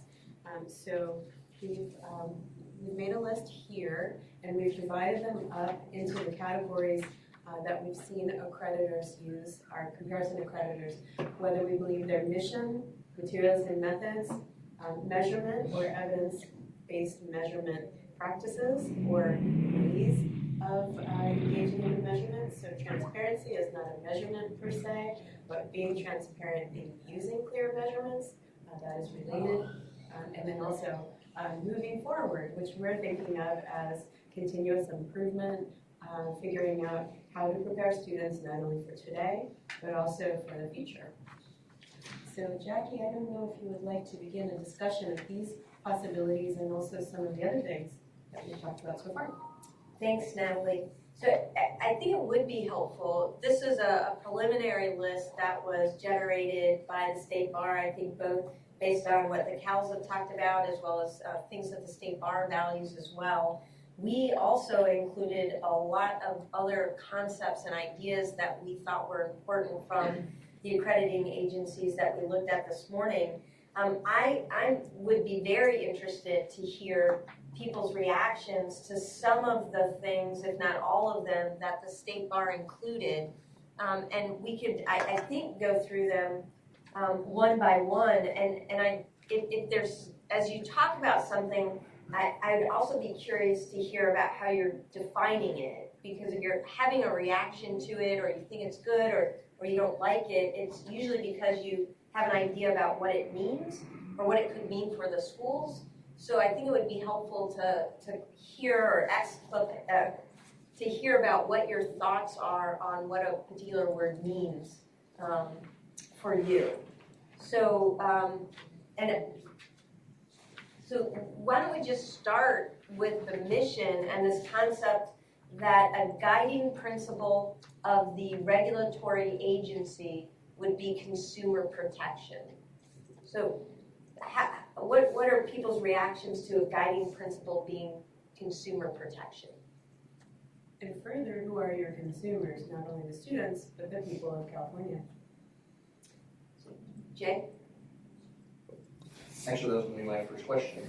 Who is the consumer? Yeah. Is the consumer the law school to the state bar? Is the consumer the student to the law school? Or is the consumer the client who retains an attorney that graduated from that law school? Or all of the above? Yeah, okay. And what do you think about it as a guiding principle for a regulatory agency? The only difficulty I have with it is the opportunity mission. And again, what are we protecting them from? And I think that has to be defined well.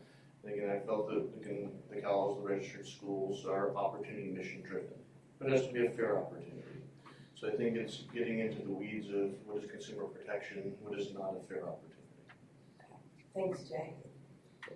Other thoughts about consumer protection as a guiding principle for the regulatory agency, the accreditor?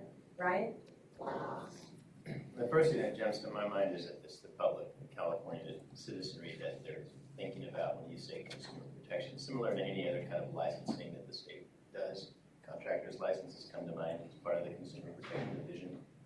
So, and I also think some of the outcry that I've seen in the public letters to the editor about talking about the bar exam and changing the cut score, that somehow they're dumbing down the exam. We hear that, and then that's going to somehow hurt the populace, and that the lawyers that we produce as a result are not going to be good lawyers. And I think that's what I hear when I see consumer protection. I think in terms of it being a mission or part of one of our values, I think that is important, because right now that seems to be an idea that's out there. And that what we do here affects the level of quality, or the quality of the legal representation you're going to have. And I think it should and will. So I think we need to keep it in mind. But it needs to be fully defined as to what we're talking about. Mm-hmm. Okay. Thanks, Brian. Marty or Curry? I mean, it seems fairly straightforward to me. Again, the big question is, who's the consumer we're protecting? But it seems like unless we're serving some role to protect someone, why does there need to be an accrediting body at all, right? Mm-hmm. Curry? Same. Okay. They've said everything. Right. I have a slightly different reaction to it. In my mind, it's a little bit amorphous or vague, and in some of the other concepts that we've been talking about, like student-centered, quality, excellence, transparency, that idea of protecting the public, preparing graduates for practice or preparing them for the next stage of their training. It seems like those words are defining the concept of consumer protection. I like the kind of the specificity of those concepts rather than this generic idea of consumer protection, because I don't think that it speaks to a common concept. It takes different meanings. So if your school has a low bar pass rate, suddenly you're someone who isn't protecting the public in a meaningful way or protecting the student, or if your retention rate isn't high, then suddenly there is a consumer protection problem. But if you are being transparent, you have a quality legal education, that you're evidence-based decision-making with an eye towards continuous improvement, and the accreditor can affirm all that, then can you say that you're not protecting the consumer? So for me, I'd rather see it identified or specified in a more meaningful way. I do want to mention, as we move to public comment, that if there's someone on the webcast who wants to participate via email, as Laura Palazzoli was, it's helpful, I think, to email directly to Natalie Leonard at the State Bar. I think everyone has your email address, or You should spell it. Yes, you let me know. and that way it will be in the State Bar record, and we can make sure that the State Bar has access to it. Sure, so that email is my name, Natalie.Leonard, NATALIE .LEONARD @calbar.ca.gov. Thank you, Natalie. So I do want to open it up for public comment. Reactions to the idea of consumer protection as one of the guiding principles or values of the accrediting agency.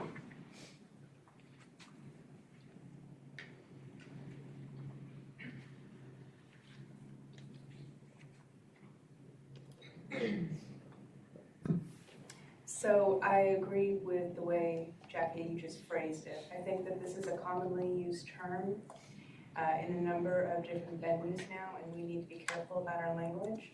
The way that you describe the situation, I think, better goes towards what we at the State Bar and as CALs have been working towards. So I just think the language is too vague. Okay, thank you. And yeah, more public comment. Thank you, Elizabeth.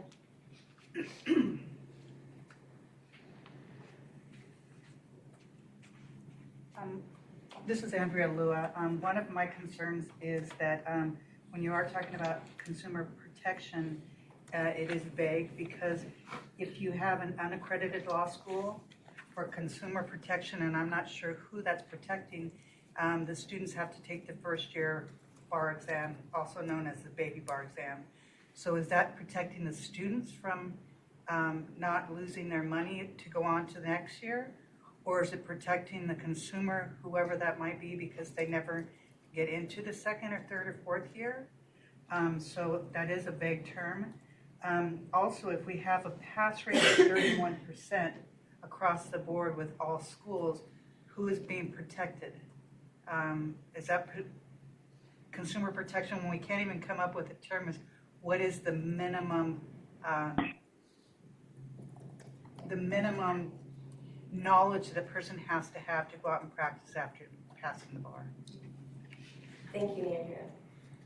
And I do want to bring it back to CS bars, because there seems to be a general consensus that protection should be a guiding principle, although defining it may be more of a challenge. So you've heard my kind of reaction to it, as well as some public comment supporting that. Any other ideas about consumer protection that we want to just put out there right now? Jackie? Yes. So I think you're right that the concept of consumer protection requires that we really specify who our consumer is, because the State Bar, as an accrediting agency, does have that obligation when students call in or ask questions or inquiry about, situations that might be occurring with their school. So, we have, in my mind, that is one method of, or one consumer protection obligation that we have in that sense. So, and our rules, again, because this is going to apply to our rules, need to specify that. So I do think that the idea of consumer protection needs to be spelled out, because as everybody's pointed out, we have different consumers at different levels, but students as consumers is one of the considerations, I think, given that even our current guidelines and rules have that specified in there at some level. I don't know what's happening to my voice, sorry about that. No, thank you, Amy. And I think that you raise an important point that certainly I think most of us would agree that as educational institutions, student-centered educational institutions, that the idea of the student consuming our educational product, if you want to say that, is key. I think when it starts to expand beyond that, it gets a little bit confusing when we talk about the public or the specific client that may or may not occur in 3 to 4 years after passing the bar exam. So that's helpful to think about it in that student-centered way. Any other thoughts about consumer protection? All right. So let's talk about inclusion, and given our discussion this morning, perhaps we need to expand on that. The common phrases diversity, equity, and inclusion. Just any thoughts about that as a guiding principle for the accrediting agency, and what does that mean for the accrediting agency? How would that play out in the context of rules and guidelines?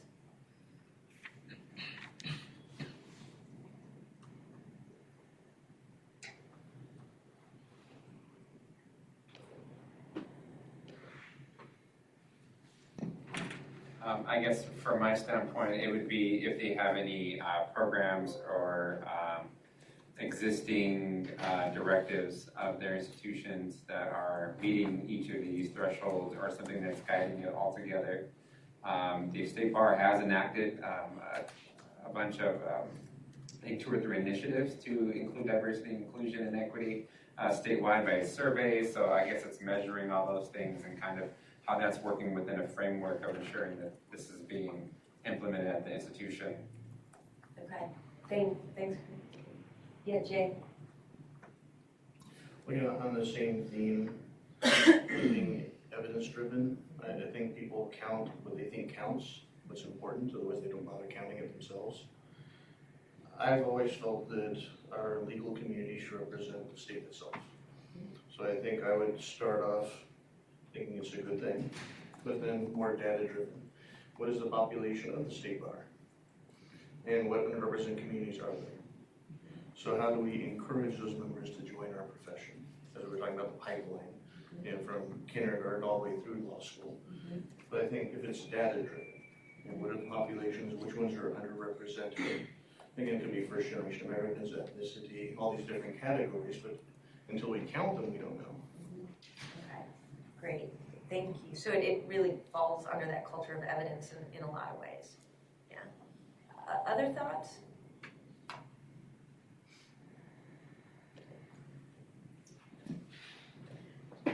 Yeah, Amy. I don't mean to keep chiming in, but one thing about inclusion is, right now it's listed here as a possible value or principle, but just to piggyback on something Dean Freitberg mentioned, and that is idea of the pipeline and students being tracked in the process of achieving like a JD.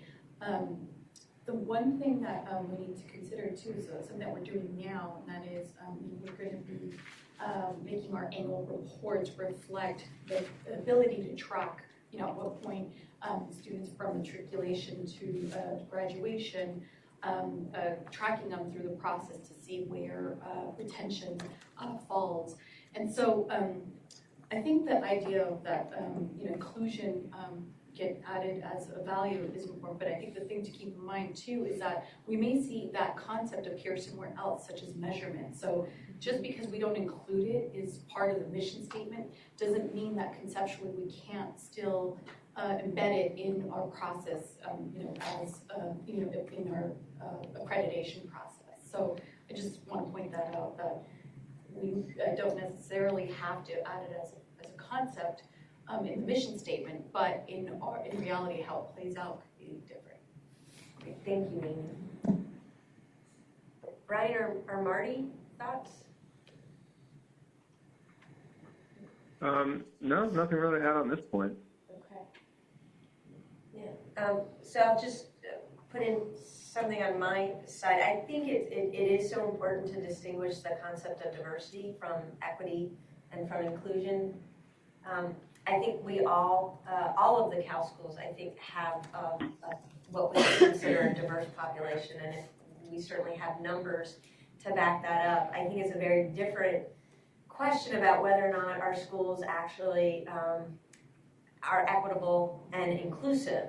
So it's one thing to invite a lot of different people into our educational program. It's another one to make that educational program work for a lot of different people. So I think I like the idea of making sure that a guiding principle of the accreditation, a regulatory framework, is to hold us accountable to not just have diverse student populations, but to make sure that our educational programs can really make that opportunity and access a reality to meeting the goal of becoming a practicing attorney if that's what the student ultimately wants. And I know that's a struggle that I have, and it goes back to that idea of resources, to really provide the kind of support and different opportunities to learn in various ways at the school. And so I think having a regulatory framework that encourages and promotes creativity and flexibility to really have an inclusive educational program is important to me. I'd love to have public comment on this as well.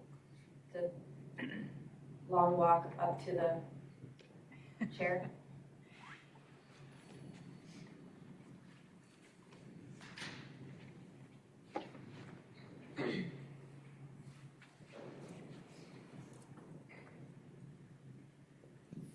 So I'll once again align myself with some of the things that we're raising. We do want to be very careful here with how we're defining our terms because some of them kind of overlap a little bit. But I think this is one of those areas where we kind of start to go a little bit down a rabbit hole. So we do want to have a diverse student body. We do want to provide opportunities. We do want to be evidence-based. But also we have to remember that we are small institutions that have limited resources. And so we just need to be mindful of creating an environment in which schools that don't have a parent with deeper pockets, they can't actually meet the mission statement. Mm-hmm. Thank you, Elizabeth. And I think that's one of the things that jumped out at me about the NAB mission and purpose, where it says allows institutions with varying resources and circumstances to evolve according to their individual needs. Yeah, I think that's you can almost say evolve as to their students as well as institutional needs. So yeah, I think that's a good point. Thanks. And it is a challenge, I think, for all of us. So next up is access. Again, as part of the mission statement, that the guiding kind of principle of the accredited agency, the regulatory framework, would have access at its forefront. And what does that look like and what does it mean?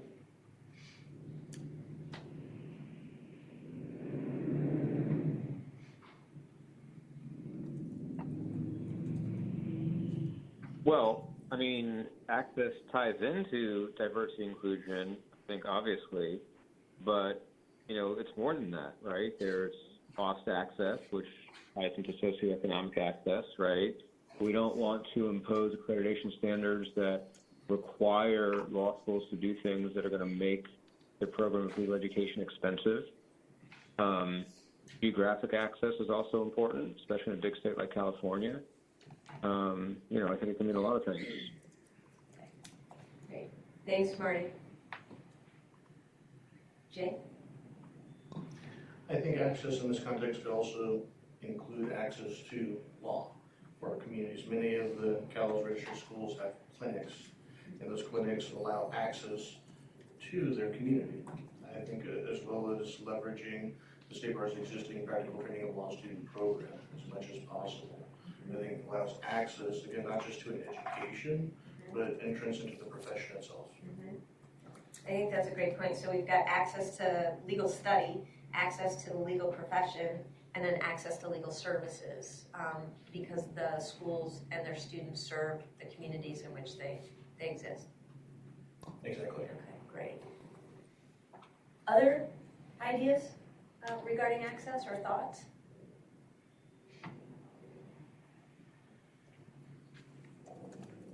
Okay.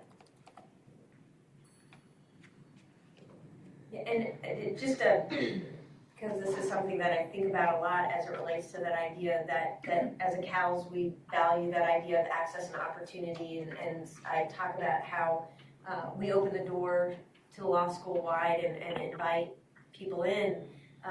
When it comes to the accreditation side of things, that comes with a cost. One, not everyone who enters the law school is going to be successful in the study of law. Not everyone who is even successful in the academic program is necessarily going to be successful on the standardized test that it requires to become licensed. So when we talk about access, opportunity, inclusion, we're balancing it against regulatory requirements that actually impose a certain metric, whether it might be retention requirements, or pass requirements, academic rigor requirements. So kind of figuring out how to balance that mission, if we choose to put it in the mission statement, of this concept of access, against what might be the measurements or metrics that our students and our institutions would be required to meet. And I think that is always a hard line to walk, or a balance to achieve. And I'm curious if welcome public comment or members of the CS Bar's reaction to how to balance this concept. And it really goes with that consumer protection idea. Access and inclusion, consumer protection sometimes can be at odds depending upon how you look at it. And so just thinking about the complexity of that mission and how it would play out. Just, yeah, Brian. Well, I hate to keep reminding everybody of how limited my experience is on all this, but in the last year or so, the conflict I've seen in this subject is the idea that we are opportunity school, that we are trying to let everyone who convinces me as their last step in their admissions process that they have what it takes, they're going to do the work, to come to law school. And yet, as you just said, many of them don't make it. Many of them won't either get through the curriculum or they won't pass the bar. And so I have that tension of someone convinces me, they've assured me of whatever weaknesses I saw in their application materials, that they can handle it, here's why that happened. So they get started and don't do well. I think when you're saying how do we balance that off against each other, the transparency that people have mentioned before is really important. And we're very clear in the way we let people know what they're getting into. And if anything, I try to scare people away in my last interview. But we also tend to let the introductory courses in the first year be the gatekeeper. You know, if people really want to give this a try, that's where we try to make sure that they're up to the right standards so that they will be able to stay in school, pass the bar, become lawyers if that's what they want. I don't know exactly how to get that into the regulations and guidelines. It's something that has been kind of on my mind for the last 3 starts we've had. But because the guidelines now are relatively general in terms of schools requiring or are required to have an academic program to ensure that only people who are allowed to get there come in, words to that effect. And so that's what we do, but we don't do it in the admissions process necessarily. We do it in the first year, so that if they can demonstrate capability, great. If not, not so great. But I don't have a lot of answers to this issue, but I'm glad we're talking about it, because I think it's important to balance that stress of getting students in the chairs, because we are small schools and it's tough to make the budget every year, but at the same time not taking people's money who can't make it. So I would encourage that discussion more to find out what we do in our regulatory scheme for that. Other thoughts about that balance? Yeah, Jay. Thinking I can just speak personally as an institution that serves two masters. We have our programmatic state bar as well as the WASC institutional. It's interesting to me as I go through the process how even the language is different. Where the state bar typically speaks in terms of attrition, while WASC only speaks in terms of retention. And there's an expectation, I think unspoken often, that not every student that starts at a Cal school, from a state bar view, should graduate. Versus from a WASC perspective, why would you admit someone unless they're going to graduate? So I think it goes back to our consumer protection discussion on what do we consider the goal? You know, is it enough to graduate? Is it enough to pass the bar? We've had internal discussions with my school, and I know with other institutions, that our strongest indicator for bar passage is always cumulative GPA graduation. Any one of the schools can dramatically increase their bar passage just by increasing what their cut score would be internally for good standing. But then are we supplying that access to education, that access to the profession?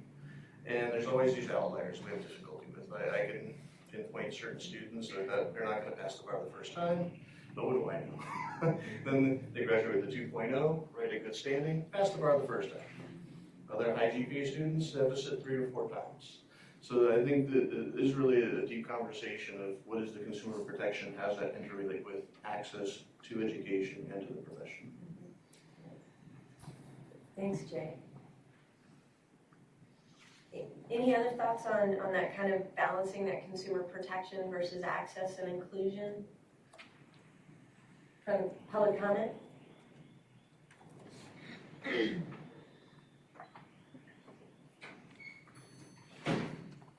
So for those that don't know, I do not only student counseling, but bar prep counseling. I do a lot of the academic work. So from both the side of my brain, I was looking at what are we looking at in terms of a regulatory body, and from the school side, student side.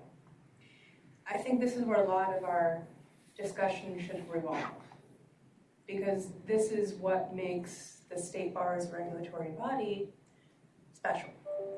This allows people from the state of California to explore the possibility of achieving a legal education and entering the practice of law, where they wouldn't have that opportunity otherwise. And we have to take all of these balancing factors into account. Other schools won't do that because they are going to minimize the number of students that won't pass the bar to such a degree that you're going to leave out the people that have, for example, undiagnosed adult learning disabilities. You have people who are in a situation where they will not be admitted to an ABA law school, but they're entirely capable of practicing law. They just need a little extra time and a little extra assistance. I could talk about all the different categories of people that we're protecting right now by allowing them to have access to this education, along with clinics and all these other things we do towards our communities. So this is such a broad umbrella of things that State Bar provides.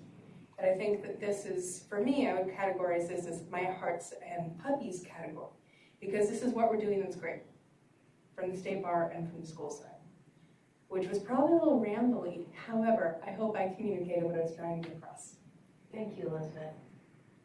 Other thoughts on on kind of this balance? Because I think it is an important discussion that I reintroduce it again next Thursday so that others can be a part of it as well. But what is the primary focus or goal of these accreditation and guidelines? Is it consumer protection as kind of the primary, or is it about access, inclusion, opportunity? Creating a pipeline into the legal profession with the idea that some aren't going to make it, that pipeline is going to get narrow, either based on the rigor of the academic program or the bar exam. So I think it is an important thing for us to be clear about, and for the state bar to be a partner in figuring out that balance.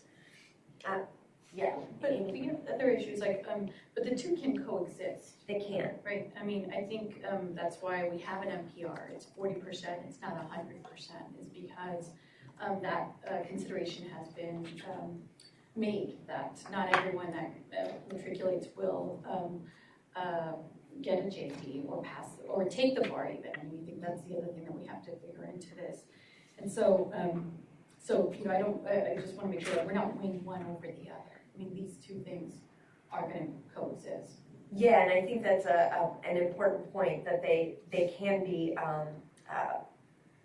brought together. I think it is an interesting thing to see what's going to lead, access and inclusion or consumer protection, when we think about guiding. And one thing also when we're talking about inclusion, and I don't mean to backtrack, we go ahead advance from that, but for inclusion, my other thought is when we initially had one of the concepts that came up was the student-centered approach. And when I think about inclusion, I also think about the inclusion of students in even at the school level, like inclusion in the grievance procedures or being involved in some of the school regulation altogether too. So I think that that is another concept of inclusion that I think some of our rules now or guidelines briefly touch on that, but is that something that we'd like to enhance so that students feel like they're part of a system rather than just a victim or a subject of that system? Yeah, that's a great addition to the inclusion conversation. Other comments on what's in the mission? Anything that Has joined the conference. Oh, Donna, welcome, Donna. Anything not in the mission kind of category that we think should be, and I don't want to get too much caught up in figuring out mission, materials, and methods, measurement, and moving forward, but because I don't want us to get bogged down in is it a mission word or is it not a mission word, but anything kind of come to mind that we would want in the mission that's not there. Jay? Well, I think I would expect the word education in there somewhere. Hopefully not too controversial. Wow, it's so good to have an outside-the-box thinker on the committee. That's great. Okay. Yeah. Okay.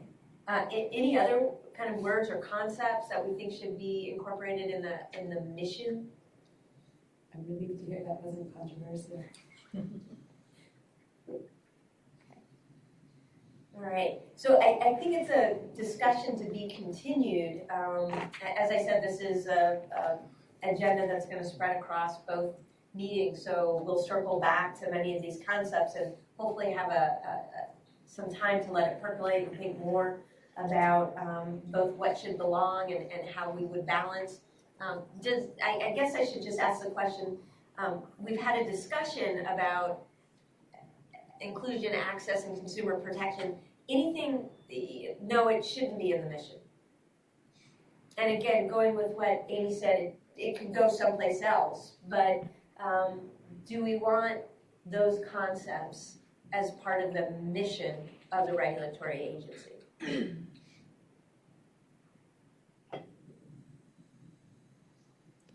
Something to think about as we move forward. And I think it becomes, for anyone who's done strategic planning and tried to actually write a mission, the devil is, the stuff really comes out when you're trying to craft the mission statement. And you crumple up that 51st piece of paper and thrown it in the wastebasket, and all going to your separate corners because you're having a difficult time wordsmithing. So I'm sure that we'll have more conversations as we actually try to craft something meaningful.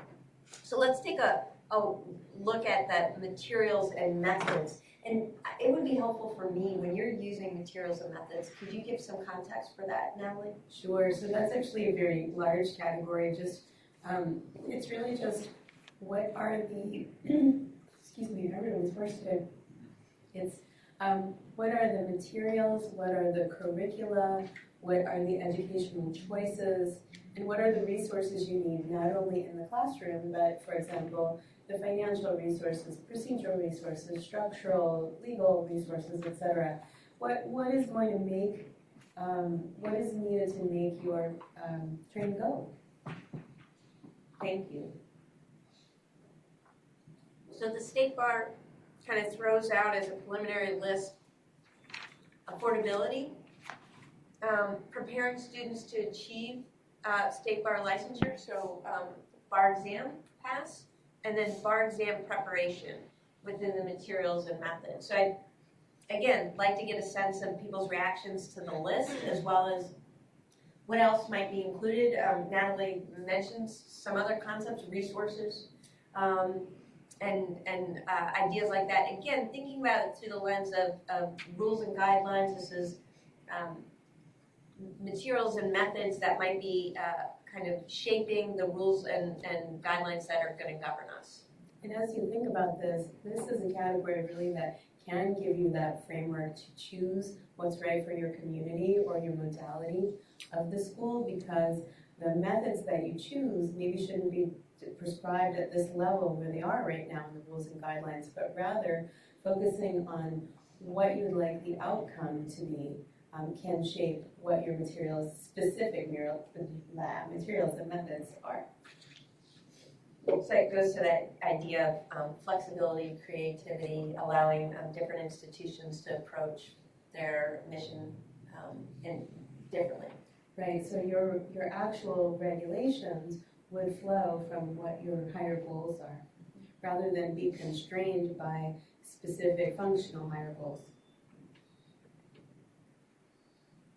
So I know, I want to start with affordable legal education.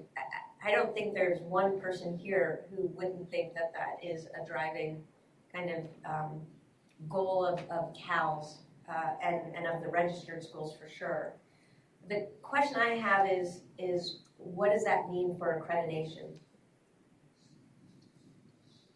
That the regulatory agency would have as its kind of guiding principle affordability. And it could be that it is not creating regulations that are costly. For example, eliminating or lowering all fees. Just going to throw that one out there. Does it also, is there something else in there about actually regulating the costs of legal education? So it's both reducing the cost to us, not creating an undue burden, so that our resources are circled back to the students rather than towards input type regulations. And then it's also the idea, just to make sure people are clear, is that what we're talking about, or is there something else? And I remember this coming up when Thomas Jefferson came before the CBE and was looking to move, potentially get their CALS accreditation as a safety net. And the cost of Thomas Jefferson came up in the conversation as being so out of line with the CALS normal tuition. And it was an interesting thing to have the CBE recognize. But so where does affordability fit in the regulatory framework? And I'd be curious to hear people's reactions to what do we mean by affordable legal education as a guiding principle? I think I was going to go along with what you were saying, Jackie, is that I think affordability is an important principle, but I think it would manifest itself largely in us using our discretion in crafting requirements, so the State Bar using its discretion to make sure that we don't impose requirements that do impose an undue burden or are unduly costly for schools and therefore the students, right? I think a good example is the library requirement, which got changed when the rules were changed to open up a path for accreditation to distance learning schools. Look, when a physical library was the only way to have a library, clearly that made sense because you needed to ensure that law students had access to a minimum base of important legal research materials. But once online, legal research databases became the norm, that transitioned into a requirement that arguably provided more burden in terms of cost than it provided benefit. And so I would think that affordability would manifest itself in being careful about not imposing certain concrete requirements that would mandate cost, and then, let the market take care of itself, right? If Thomas Jefferson or any other Cal accredited school is going to charge twice as much as the norm, presumably students will vote with their feet. Thanks, Marty, and I think your library example is a good one. I think there's the guideline regarding textbooks is also one.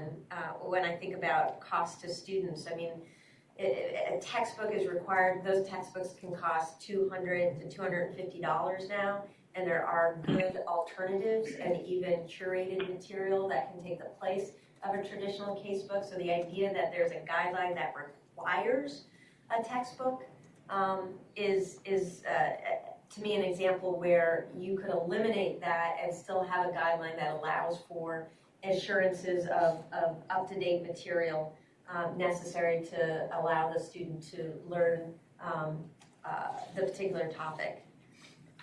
Other thoughts? Right. Yeah, thank you. Other thoughts about when we always talk about affordability through the lens of our tuition. But when we're talking about it through the lens of the regulatory agency, what are we talking about? Yeah, Brian. Well, I think this is something I've brought up before, but the frequency and the duration of these inspections and the annual report that's required and all the staff time and the money and the fees now there's a yearly deposit we have to make toward the 5-year annual visit that's going into the state bar's coffers instead of staying in our bank account. So on the other side of this affordability is what regulatory activity should we really have to be engaged in that's reasonable, that still keeps the state bar looking at what we're doing, but on a reasonable time frame such that we're not breaking the bank every time and having to come up with $20,000 to $30,000 for a 5-year visit. I mean, those are issues I think that we need to go into in more detail, probably in a different setting, but that's the other side, in my view, of the affordability. One, we talked about don't make the school itself have to spend more money on its program. At the same time, don't make us spend so much money just complying with what you want to know. Mm-hmm. Yeah, and I assume that also goes to the human resources aspect, the amount Absolutely. of time and energy it takes for a small staff to meet the regulatory requirements. Exactly. And this annual report, to me, it looks like painting the Golden Gate Bridge. You just finished and you're starting getting ready for the next one. It's and that's my comment, not my registrar. Don't blame Tracy Chidora for that. That's what I heard. So I heard that we should blame Tracy Chidora for that.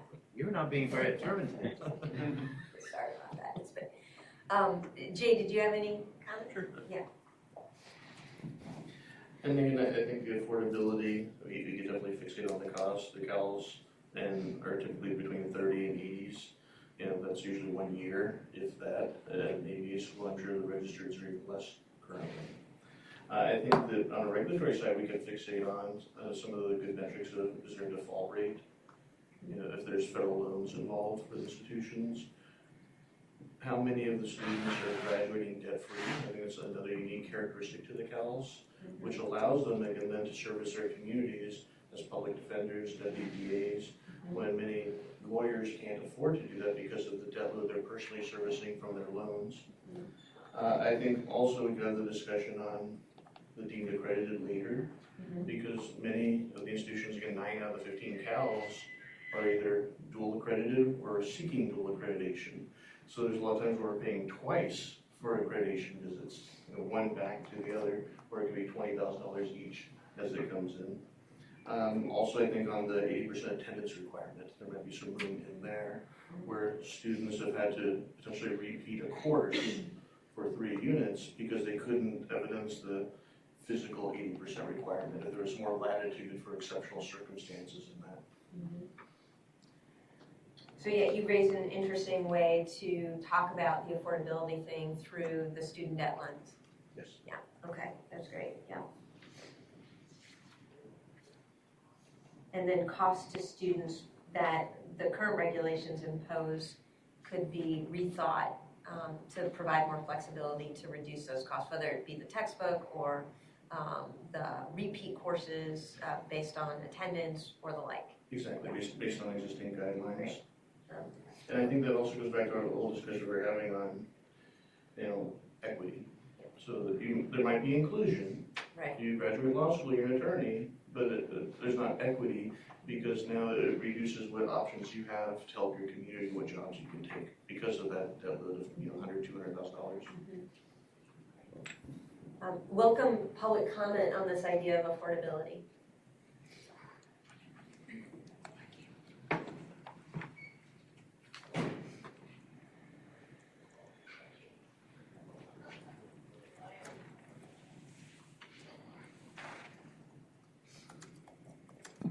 So Jack, I really liked the phrase you used, the lens of. So I feel that this is one of the principles that the regulatory body uses as a lens to view what rules and guidelines are put into place. For example, if we have a required set of reports, a required set of metrics that we have to identify for every student based on certain demographic information, that's a significant burden on the staff. And speaking from a school that doesn't have a parent organization, that's, we have a staff of, well, 7. And so to provide that additional support and that additional work, we have to hire. We would then have to pass that money, that cost along with the students. So I would suggest in this framework, everything that everyone here is suggesting. When we're looking at the rules and guidelines, this is a principle that we use to determine, is this creating an undue financial burden that would then increase the cost of legal education? So I would suggest that this really ties well with our flexibility concept that we discussed earlier, because each individual school, each individual community will have their own set of available resources. So when we're crafting, we just keep those things in mind so that we're meeting all the end goals that we identify, but we're not increasing the cost of the education. Thanks, Elizabeth.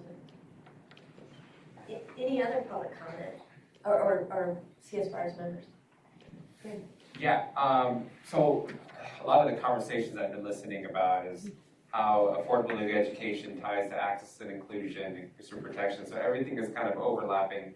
I think one of the things you mentioned earlier was about the creativity and innovation of administering these programs. And I think something that we've seen at the state bar level is that there's been an administration of using technology as a tool to kind of create these systems where we can hopefully start capturing these metrics and setting benchmarks. And so I do see how there is that opportunity to do those type of things, but I am always mindful of what that impact comes down to the student.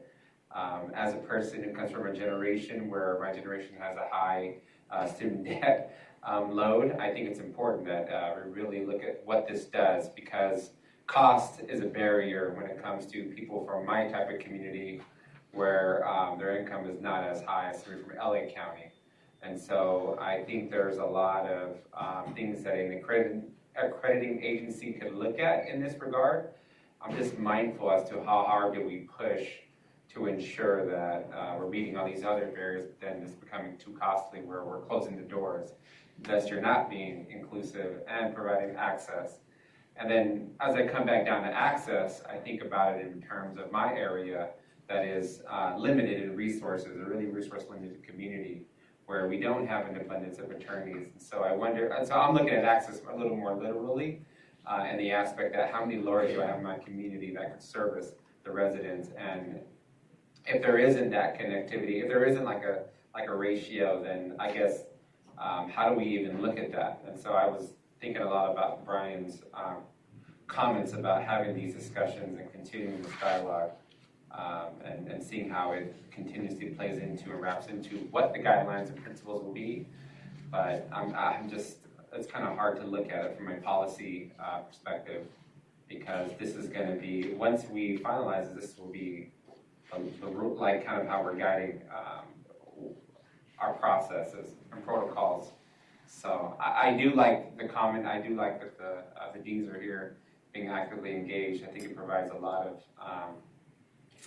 of color to the pages, because it's much more broader than just looking at words. And that's kind of why I think it was fair that we looked at core values and then went back to looking at a mission. I could add a little more detail and be more descriptive. So. Thanks, Corinne. Yeah. And I'm just thinking that it's clear that affordable legal education is a value that both as administrators and as service providers that we all embrace. And perhaps there isn't anything that we could do even as regulators like that to dictate the market or to enforce a specific cost or range or whatever the case might be. But what I'm hearing is that what we could do is be mindful of things that lead to cost implications, such as the reporting structure, thoroughness or the comprehensive, the need for comprehensive review every single, whether it's annually or during site visits. And so perhaps, we could place this, in your terms in the parking lot, but be very mindful as we're going through and looking at other parts of regulation that we should be mindful of anything that might have a long-term cost impact or implication on students. Yeah, and I think about it in terms of there's certain federal statutes that when an administrative agency is considering adding a regulation, they have to do a cost-benefit analysis, and they have to determine what the economic impact of that particular regulation is going to be on the industry. So it is good to be mindful to do that. What's the importance of this particular guideline or rule? And what's the cost associated with it? And is there a more cost-effective way to meet the goal that the State Bar needs? And certainly a conversation that I want to have around the annual report for just the Golden Gate comment that Brian raised. So I think that's maybe the Bay Bridge. Maybe it's not the Golden Gate. Bay Bridge, fair enough. So I think this has been a great start to thinking about that concept of affordability, and I really appreciate everyone's contributions. But I don't think anyone, I haven't heard anyone say it shouldn't be part of the conversation. It seems like everyone agrees that it's both a value that the cows have and that it should be a guiding principle for how the State Bar thinks about regulation of the cows.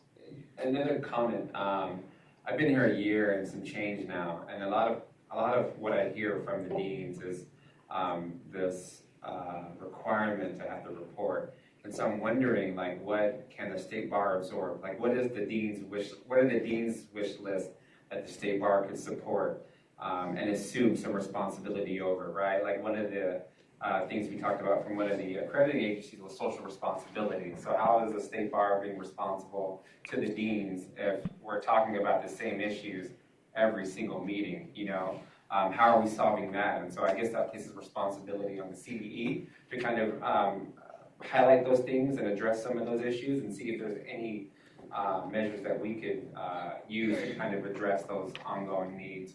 But I keep hearing that. I mean, every conversation I'm in, affordable legal education is kind of at the forefront, and then we talk about the other issues. And so I think it's important because, having money and access to resources is vital in alleviating a lot of our issues.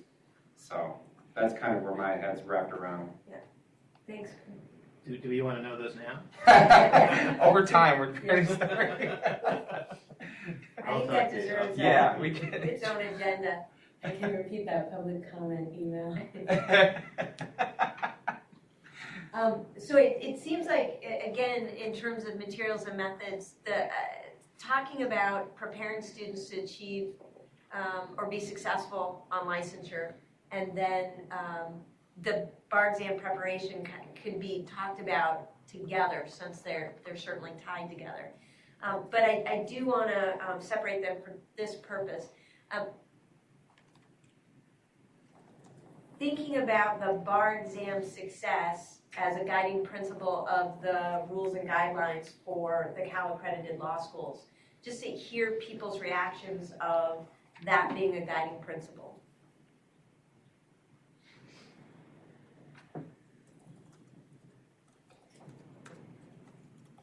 Because it seems if we choose that as a guiding principle, if we think that's important, then bar exam preparation would be certainly embedded in that, because we would want to obviously prepare the students to be successful in that way.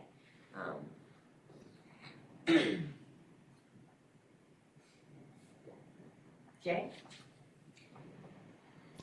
I know it hasn't been a popular opinion within my group, but in talking to our students, typically only 4% do not want to practice law.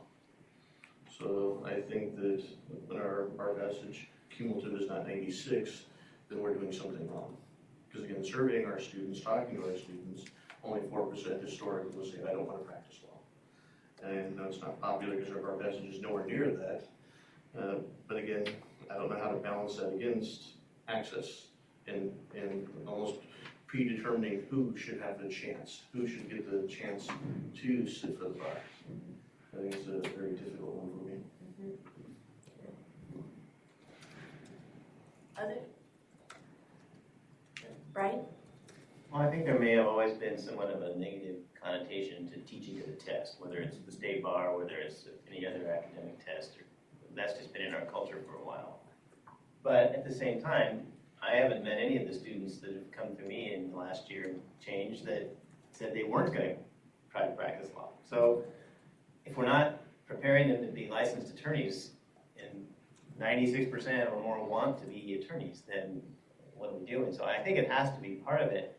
But there's something else I'd like to add to that when we get to that question. But it has to be part of it, but it can't be the only thing we're doing. There are more things that our students get out of a legal education than just being able to pass the bar. And I don't want to lose track of those. And not to put you on the spot, but how would you define that other thing? Like, could you? Well, I'll steal from Jay. I mean, he was telling me earlier before we got started, professionalism. You know, the ethical, social responsibility you have of having been given the keys of the kingdom, for lack of a better word. I mean, we are, as attorneys, able to kind of ferret out things that most people can't figure out. They bring us their responsibilities, their money, their lives. So, you know, it's a really important responsibility. California State Bar and the Supreme Court have been screaming about the lack of civility among lawyers for years now. We need to change that, and we need to actually do something about it. So I don't want to lose track of that as a method or part of the materials, and sometimes that's even more important to me. I've seen plenty of attorneys in my litigation career who passed the bar in one state or another and who have no professionalism whatsoever. So I think that's even more important in my judgment on how people come through our schools. But again, they want to pass the bar. They want to be lawyers. So we can't ignore one or the other. Thanks. Marty or Kroon, thoughts on bar exam passage being kind of a guiding method or material for the regulatory regime? Yeah, I mean, I would echo some of the points that were made. I mean, I think there are other, you know, critical goals, including professionalism and practicing like a lawyer. I mean, I know the idea that you can make someone practice ready in 3 or 4 years is maybe unrealistic, but still, as we all know, and that's the whole reason there's a study going on, right, there's a question as to whether the bar exam tests what's needed of a new attorney. And I don't know that any bar exam ever could test everything that's needed of a new attorney or expected of a new attorney. And so part of a law school's job is to prepare them for not just entering the profession, but actually being somewhat competent once they enter the profession. But that doesn't take away from the fact that bar pass itself is, I think, a critical component. And like everyone's saying, even though we might have some percentage of students who don't want to practice law, whatever that percent may be from school to school, it's probably most of them want to. And so if there's a question of we don't want people who don't plan on taking the bar to be counted against us, well, that can go into the methodology of how you calculate bar takers for purposes of calculating a ratio. But that doesn't affect the principle that, in general, bar passage itself should be one of the benchmarks of our law schools doing their job, because that's what most students want. Thanks, Marty. Kroon, thoughts? My only comments linked is kind of to consumer protection. Like a lot of the students that I recall when I visited a location made those decisions based on the bar exam passage, but with that full disclosure and understanding that it is an opportunity school as well. So I think just that added transparency, I think, does create some additional, insight for a student, or prospective student in that regard. Okay, thanks. Jay? Just on that same theme, and not to take away from their state licensure, I think that's critical. But I think to put co-equal a professional development component. And I constantly try and remind all the students and new attorneys, again, when they swear their oath, again, as an attorney at law, as a counselor at law, again, as an officer of the court, each one has its own separate duty. And I don't think they're really thinking about that when they're preparing for the bar.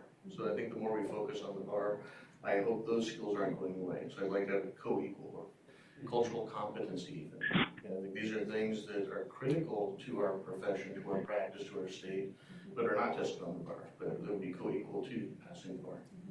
Yeah, I think that's a good point.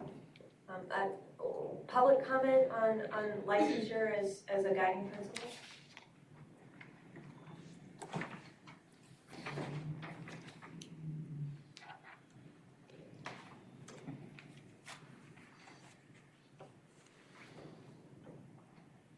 At some point, I'm just going to come sit up here and save all this time. So I wanted to bring something up that we mentioned this morning, and forgive me, I didn't make a note of who wrote it down, or who said it. We wanted to prepare them for the next level of training.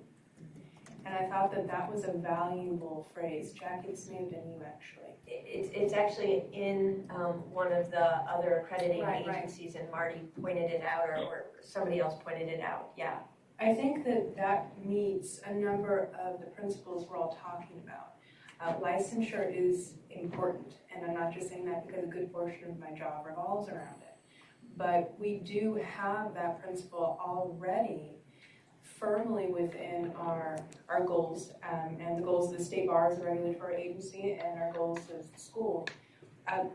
The reason that I'm making the small nuance here is just that if these are our core values, perhaps we should be a little bit more careful with the language we're using.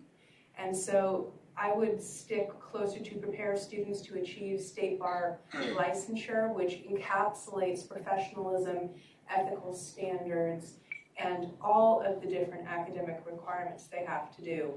I think bar exam preparation is redundant and perhaps not necessarily necessary. But I think that's part of a different conversation, and I think I can kind of see how you guys got there when you were brainstorming. But for the Wayback Machine, preparing them for the next level of training then shows, yes, you can then sit the state bar after you do bar prep, after you meet all these other obligations. So I like that language. Thank you, Elizabeth.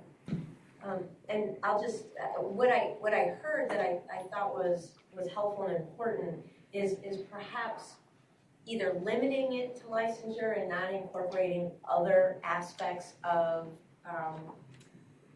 professionalism into that, leadership, those kinds of things. Because I think when we talk about licensure, we do tend to get focused on the bar exam, the fact that we're required to teach every subject that is on the bar exam, speaks to like kind of teaching to the test, which I know is often something that doesn't allow us perhaps the breadth of time to talk about being a whole lawyer, which goes far beyond the bar exam. Those kind of skills and other kinds of training. I also want to speak to when I think about creativity and innovation in legal education. I don't know how many of you had the opportunity to read Bill Henderson's The Legal Landscape report that he did for the State Bar of California. It's been part of the Access to Legal Services through Innovation Working Group. So if you go to their website, you should be able to get access to it. He points out really kind of what's happening to the legal services market, and there is a decrease in the practice of law over time, and it's becoming more and more difficult to have that one-to-one consultative experience.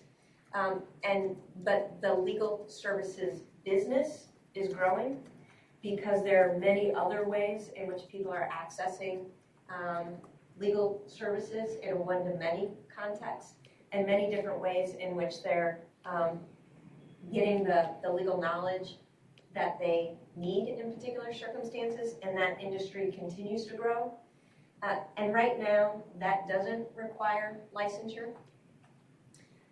I would like to have the opportunity for the Cal schools to really be able to create opportunities for their students to move into a variety of different legal services contexts, not just what we think of as the practice of law with licensure.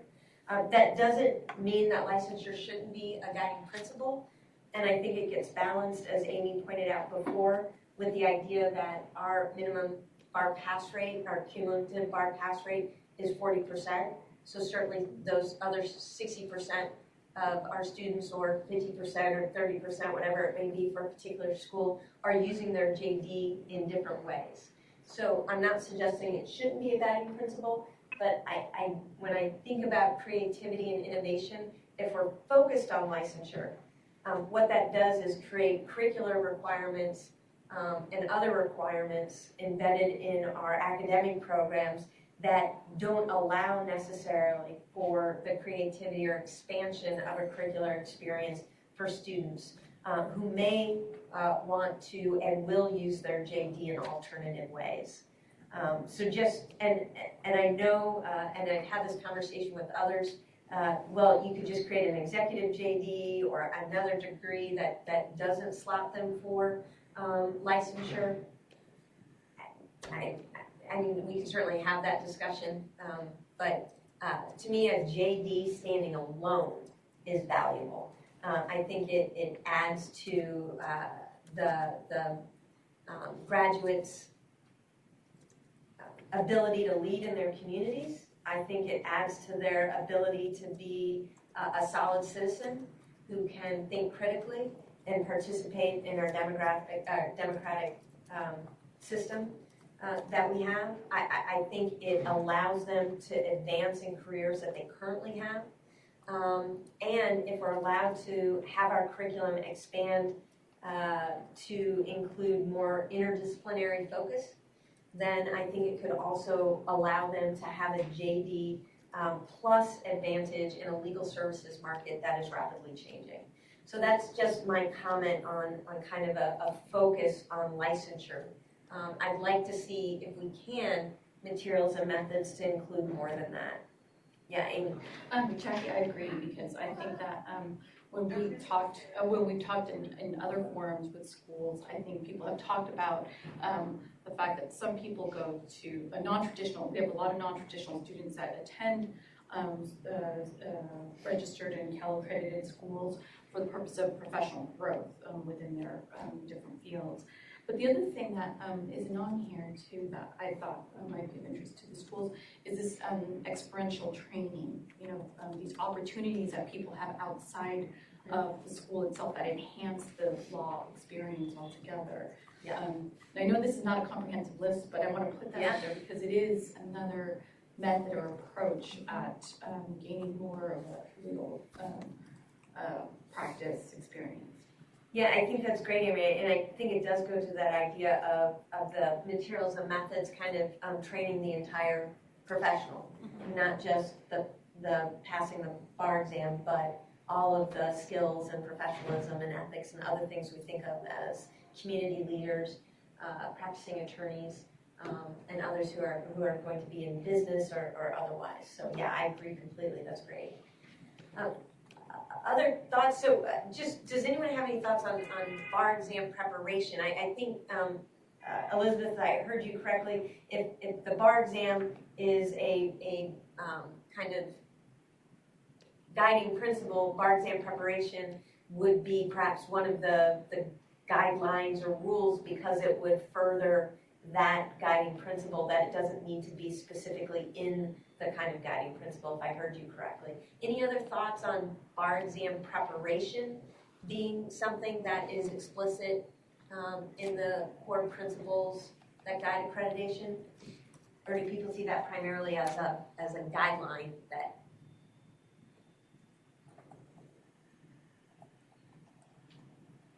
Jay? I think it's merely just the means to the end of the bar passage. Yeah. So I wouldn't keep it as a separate item. Yeah, okay. Jackie? Yeah, right. Just a question, and just for clarification on what comment you just made recently, Jackie, was on the idea of including licensure as a material or method if we're talking about it, but not exclusively. I mean, I'm trying to understand is your concern that there are students in our populations who don't intend to practice law and are sometimes, as Amy said, using it to advance their current job or whatever, and that they're left out if licensure is a focus, or what's your concern? I'm not following that. Oh, thanks for the question. For me, and I've seen it at my own school, so I can only speak to what I've seen at mine. But when there is a sole focus on bar exam pass, and when the entire curriculum is really built towards the bar exam, and when the focus of the faculty is how are you going to do on the MBEs, how are you going to do on the essay, how are you going to do on, sometimes what gets lost is training the entire professional. So while, and it goes to that idea of skills. So do students have sufficient time to take clinics if there are ones available, or do practice-based skills, or are faculty thinking about training them as civic leaders or community leaders, or are they only focused on, are they going to pass the bar exam? So I would like to think about the materials and methods not just through a licensure lens, but through that kind of whole professional lens. Okay, thank you for that.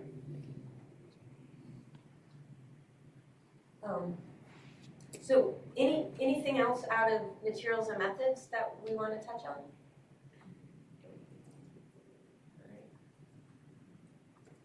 Do people feel like they'd like to have a brief break?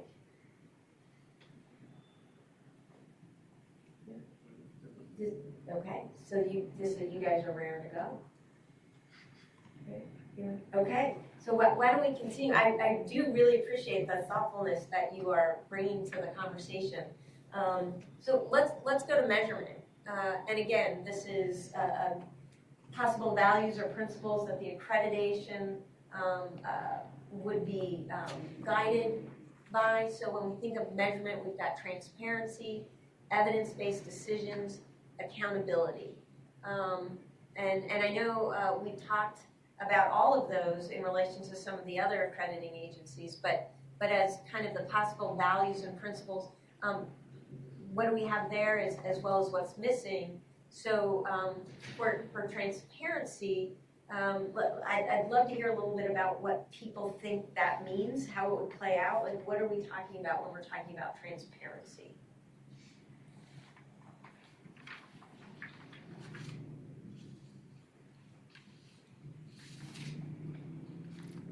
Jay? Transparency, again, continues to go into the realm for higher education nowadays.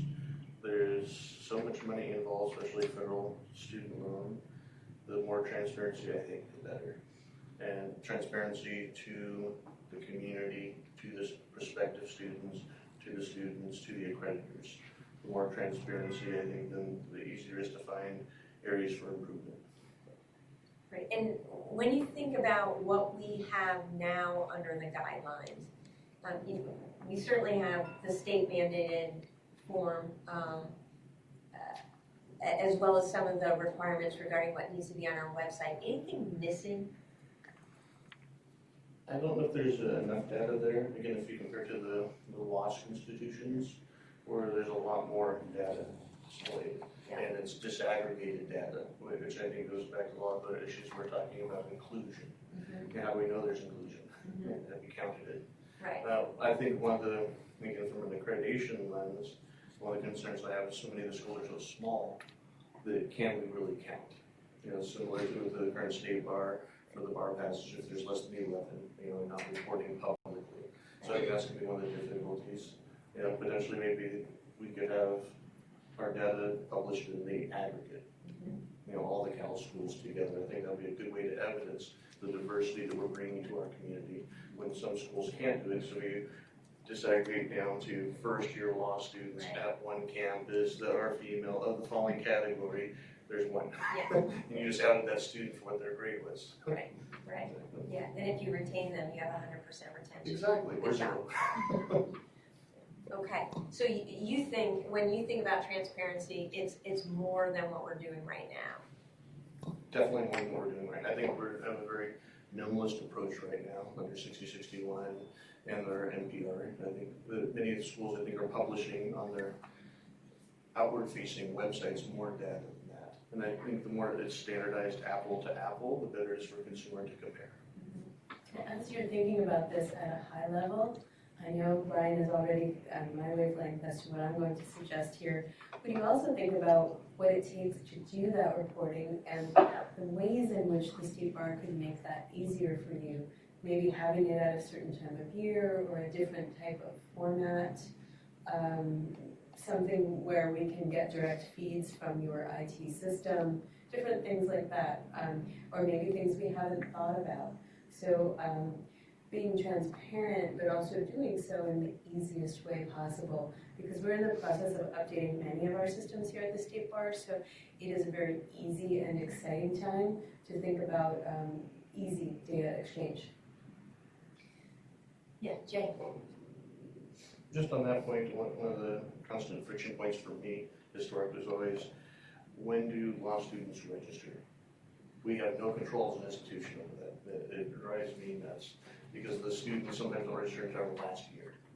And I don't know if they register or have not registered. There's no way for me to tell on my side. I think that whatever data we're interested in collecting, if we make it part of that registration as a law student process, and then have a way of communicating that directly to the institutions as a flag, we can make sure that data is being collected on both ends, and then we can trace them as they go through our institutions. Other thoughts about transparency, what it means, what it includes?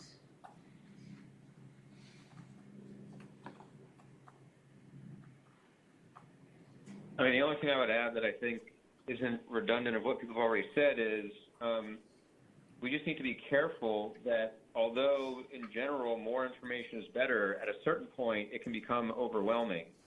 And the thing I think about was, my days from my ABA school where, in the wake of the news coming out about some schools gaming the system and not accurately or fairly reporting their employment data, the ABA now required much, much more detailed information until it got to the point where there was a question, are prospective law students actually reading all this and understanding what it means? So, again, although in general more information is good, you want to make sure that it's presented in a digestible manner and we don't overwhelm people. Yeah, thanks, Marty. And I think it does, when we talk about data and transparency, it does bump up against that affordability or the cost benefit of it, because I think as we have such a broad range of different schools within the Cal system, some with resources, others with fewer resources, and the amount of time, energy, and effort it takes to collect and collate the data can be incredible. And so more data is not necessarily better, and it can often be much more costly. So to think carefully about what would be the most important or critical aspects of transparency to be included. Transparency, a guiding principle, but affordability being something that we need to think about as well.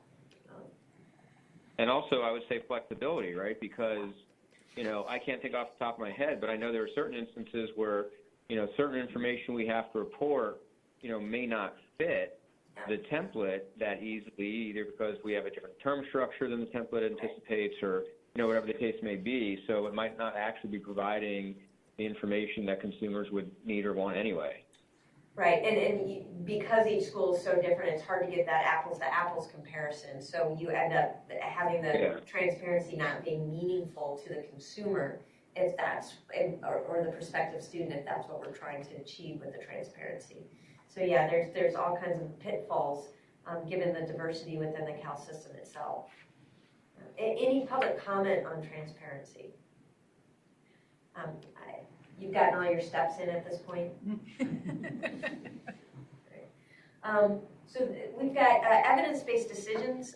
This is something I think that popped out for us when we looked at the other accrediting agencies. Again, just an idea about what this means for people. So just to, again, I think everything we talk about with the diversity within the CALs, making sure that we understand what we need and what that would mean for potential rules and guidelines that come after it. So what does an evidence-based decision mean as a measurement?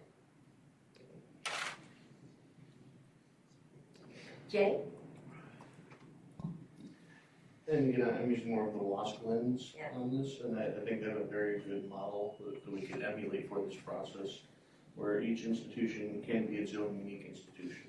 Again, WASC oversees public, private, nonprofit, for-profit, faith-based, secular institutions. So, far broader and breadth than what I'm talking about for our CALs and our registered schools. And their system, it's a process. I liken it very much to algebra. X plus 2 equals 4, you can't just say X equals 2. You have to show your work. And it becomes the same model for accreditations for each institution. They have to identify what is important to them, what data is important to them. And then they have to gather that data. And then they make decisions based on the data that they gathered, that they identified that was important to them for their institution based upon their mission, on their vision. And that way, again, each institution can be unique. We can have growth in different directions, but there should be some type of work product they can hold up and say, this is why we did what we did. Great, so you like the idea of evidence-based decisions, but not mandated in terms of what an institution, except in certain circumstances like licensure or something like that, that we may have as a guiding principle. But they can decide, each institution gets to decide kind of what it is that they want to gather evidence about, have some flexibility. Exactly. I think the concept of evidence-based decision-making should be part of the focus for accreditation, but then it should be on the institution itself to articulate how they will use that. And I think that's where the peer evaluation process comes in well, because then the peer institution can argue, yes, that is good, that is logical, or no, it's not. Why did you do that? Right. Okay. Great. Other thoughts about evidence-based decisions? Again, I don't think anyone is arguing against it as a guiding principle, just trying to get a sense of that people understand kind of how that might play out or what it means. Yeah, Brian. I have, again, more of a question than a comment. Are we talking about applying evidence-based data to virtually everything we're going to, including guidelines and regulations, such as affordable legal education? In other words, should we have data to determine how well our teachers are teaching? Should we have data to determine how many of our students quit halfway through, attrition rates, graduation rates? I know that in the business side at Empire, they deal with this a lot with ACICS. There's tons of data collected all the time, and I'm just concerned that, I guess what I want to do is echo what Jay is saying, is that if we don't have the flexibility to determine among the CAL and registered schools what is most important for us to measure and our own ways of measuring it, then we're going to have too broad of an impact and an inability on people to meet those measurements and find that data. So again, I have way more questions than answers on this, but I think I would join in on this discussion in the importance of making sure we have the flexibility to figure out how we measure things. But my biggest complaint I've heard so far when diversity is discussed in Sonoma County, we have a lot of diverse students at our school, but they're not graduating, so you guys aren't teaching them. So how do I measure that? And do I measure the diverse nature of our school by the number I admit, or the number that graduate, or the number that take the bar, or the number that use the MLS? How do I do that? Well, I need to be able to do that. Maybe the state bar shouldn't be telling me what's more important for my community. Yeah, great. That's great, Brian. Thanks. Other thoughts about evidence-based? Yes, yeah. So when I think about evidence-based decisions, I think back on, been here 2 years and have sat in on a large number of, for example, major change requests that come to the committee. And often we do get questions from committee members about how much, wanting more information on the basis of these changes. Like, for example, I had a few that came to mind and I looked at my computer. Sorry, so I'm thinking, for example, when there was an expansion for a satellite campus, the questions revolved around, what kind of impact, what kind of analysis has been done, and so about what that growth would mean for students, whether it's cost or to that to the law school curriculum. The point is, I think that when I think about evidence-based decisions, I think it's part of like what information would be pertinent, and I totally agree, and I'm on the same page with everyone about over quantifying, that is like asking everyone to do this. I think that some of this evidence-based decision-making should be circumstantial, but I think having one basic set of information or facts that are required for some of these things would be important. That is, like for a major change request, we don't want to overburden schools, but I think we really want to make sure that we're gathering relevant information that will make coming to a decision a lot easier for committee members or for the public who want to know, what's the basis of these changes, whatever the case might be. So I think when we think about evidence-based decisions, again, I agree it should be circumstantial, but it also should be relevant to the situation at hand. And I'm just thinking about it in the context of major change requests. Thanks, Amy. Any other thoughts about evidence-based? Yeah, I have a quick question. Maybe Natalie or Amy might answer. Do you know where we're going in terms of like aggregating and displaying data as a state bar agency? I know we just went to Ames.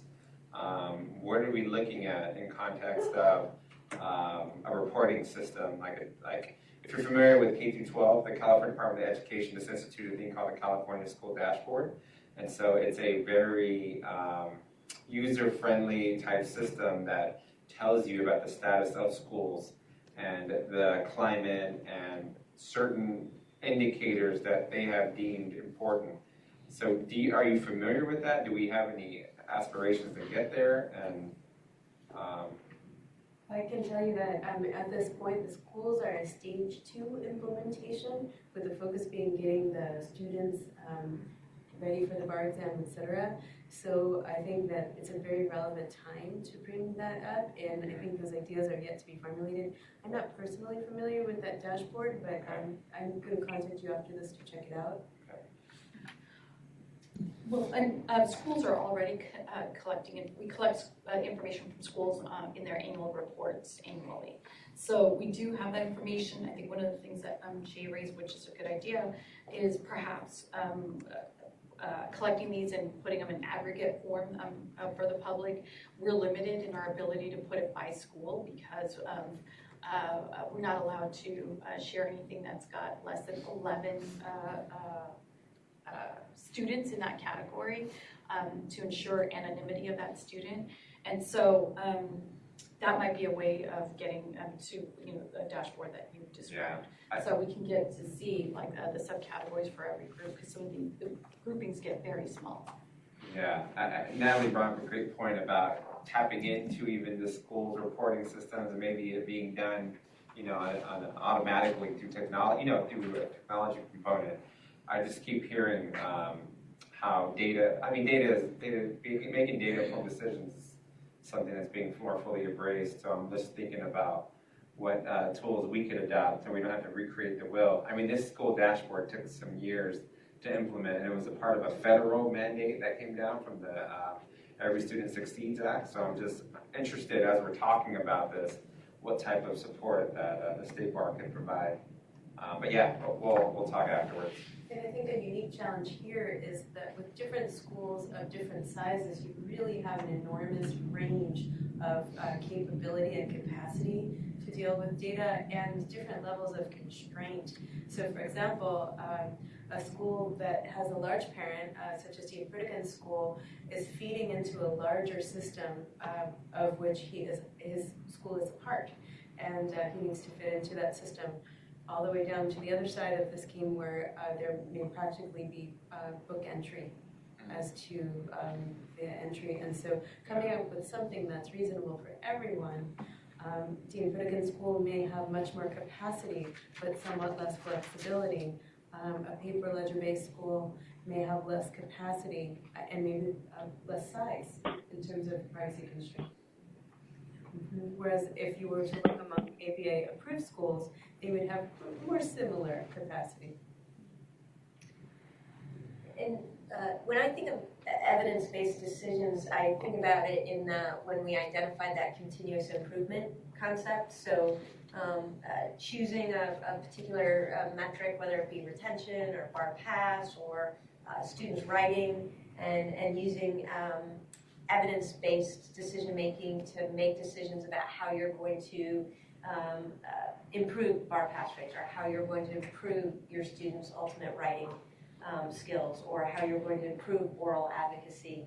And again, going back to that idea of flexibility, as much as you would like to tackle retention, bar exam pass rates, writing skills, oral advocacy in 1 year, the reality is that you need to choose and you need to implement something and do it in an iterative way. So giving the flexibility to the schools to kind of target a particular knowledge, skill, or value that they want to do, but then asking them to support what they've done through that evidence-based idea. So inserting academic mentors into a program resulted in, did you see an increase in retention or an improvement in academic probation outcomes, or whatever the case may be, I think is great if it's tied to that idea of continuous improvement.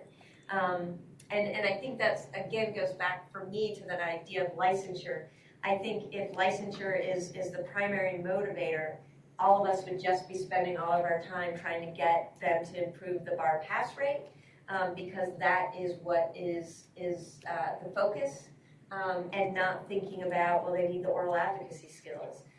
They really need the writing skills to go beyond being able to write an essay exam on the bar exam, and they need to be able to write a client letter, draft a contract, whatever the case may be. So again, thinking about the professional holistically and not just through the licensure lens allows us also to use continuous improvement and evidence-based decision-making holistically as well. So I see those as tied together. And again, welcome public comment on that idea of evidence-based decisions. And as we're going forward and thinking about the evidence, it's helpful to have the evidence, but also to have flexibility in evidence. So perhaps a school implements a new program, and it's not perfect the first year. You learn from the program, you adjust, and the program improves every year. So we want a metric that will allow the school to experiment, and in some sense to fail in that experimentation from time to time in the context of learning and growing. So they don't have to have immediate success. Right. Of course, immediate success is wonderful, but sometimes it takes time for something to blossom. It does. And I think one of the things that we don't do as CALs, and it would be great if we did, is actually share the experiments that we've done at our particular schools and what has been successful and what hasn't, and the evidence that we have to shore up the success or not. I did an intensive intervention in the first year with the hope to improve retention, and it didn't. So the question is, all right, either that wasn't enough or it wasn't the right thing to do, and so what do I need to either add or do differently to help the students be more successful in that first year? That isn't about closing the door to the school a little bit, tighter, but keeping it as wide open as we can, but providing the support that we need for them to be successful. So, and I know we all struggle with that same issue in that first year. Okay, so the next thing is accountability. Again, that's pretty much kind of what the regulatory framework is about, is accountability. So I'm curious how that plays into the measurement idea, what people think about what accountability means for rules and guidelines.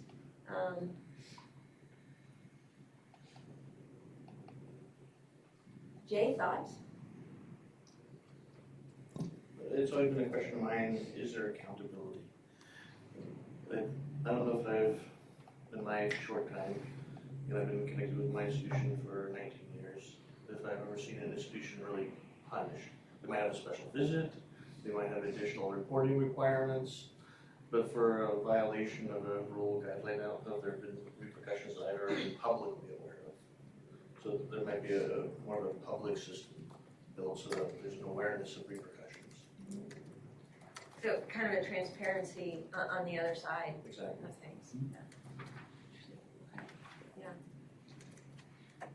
It kind of goes to the idea when we're thinking about the rules and guidelines, are there certain, when we think about accountability, are there certain things that are so core to who we are that that the accountability kind of outcome would be more severe than, and I think one of the things that we talk about, like the library isn't quite in compliance yet. You don't have all the books that you need, but you can certainly correct that easily in 6 months or something like that versus, so when we think about accountability, are there things, when we think about rules and guidelines that we would say, these are so core and so significant that the penalty would be harsher than things that are easily correctable? Is there something like that you must be in compliance with versus substantially compliant? I mean, when we use accountability, what exactly are we saying? Yeah, Brian.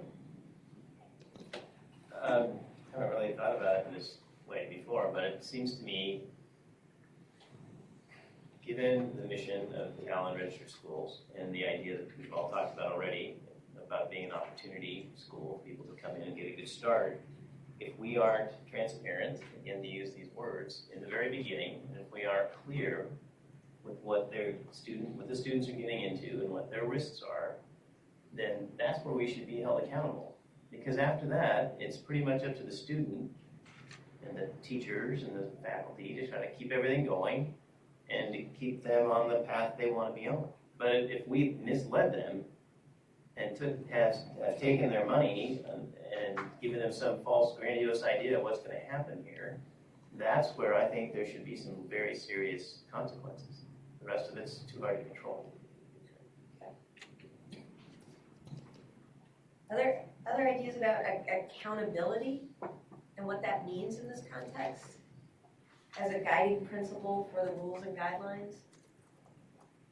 Because Jay, when I heard you say it's more like the state bar is supposed to be holding us accountable to the rules and guidelines, but you haven't necessarily seen that happen, at least not publicly. Exactly, at least not publicly. And again, I think that's me just putting on my teacher hat and the carrot and stick approach to a class. You know, some students respond to the carrot. So what you need to do, okay, like, show me how to do it, I'll do it. Some need the stick. And I'm not sure, again, publicly, similar to attorney misconduct, where there's a whole series of possibilities that are public, and people can learn from those about that conduct. Yeah. Okay. Other thoughts on accountability as a measurement? I have to be honest, I'm not sure what you mean by a measurement. Really, it's just any way, and we're certainly not bound by this in any way. Yeah. But it's just any way to determine what is going on. To say, am I doing what I expected? Is it having the result that was intended? Are there other consequences that weren't predicted? So, are you doing the looking back and reassessing? So is the institution holding themselves accountable? Yes, and potentially is the regulator also doing so and making that available to the public or students, potentially, depending on the measure. And again, this is just a starting working concept. Sure. So it goes, in some ways, if I'm understanding kind of that, if we go back to the idea of continuous improvement, is the school assessing itself, looking at gaps or areas in which it's struggling, attempting to fill those gaps or self-correct? And is there a way for the state bar to, or the regulator to kind of look to see whether or not that's occurring in And similarly, is the school identifying promising practices that perhaps deserve more resource because they're going well or could accelerate with appropriate resource? Okay, so a continuous improvement self-assessment type thing, is it happening in the school? Right. Okay. Well, and I see it as accountability, so on both parts, I think we've talked about, increasing that is on the part of the state bar, ensuring that schools are being held accountable for, whether it's a non-compliance issue or in response to like a site visit, perhaps something not identified, and then whether that school is being held accountable.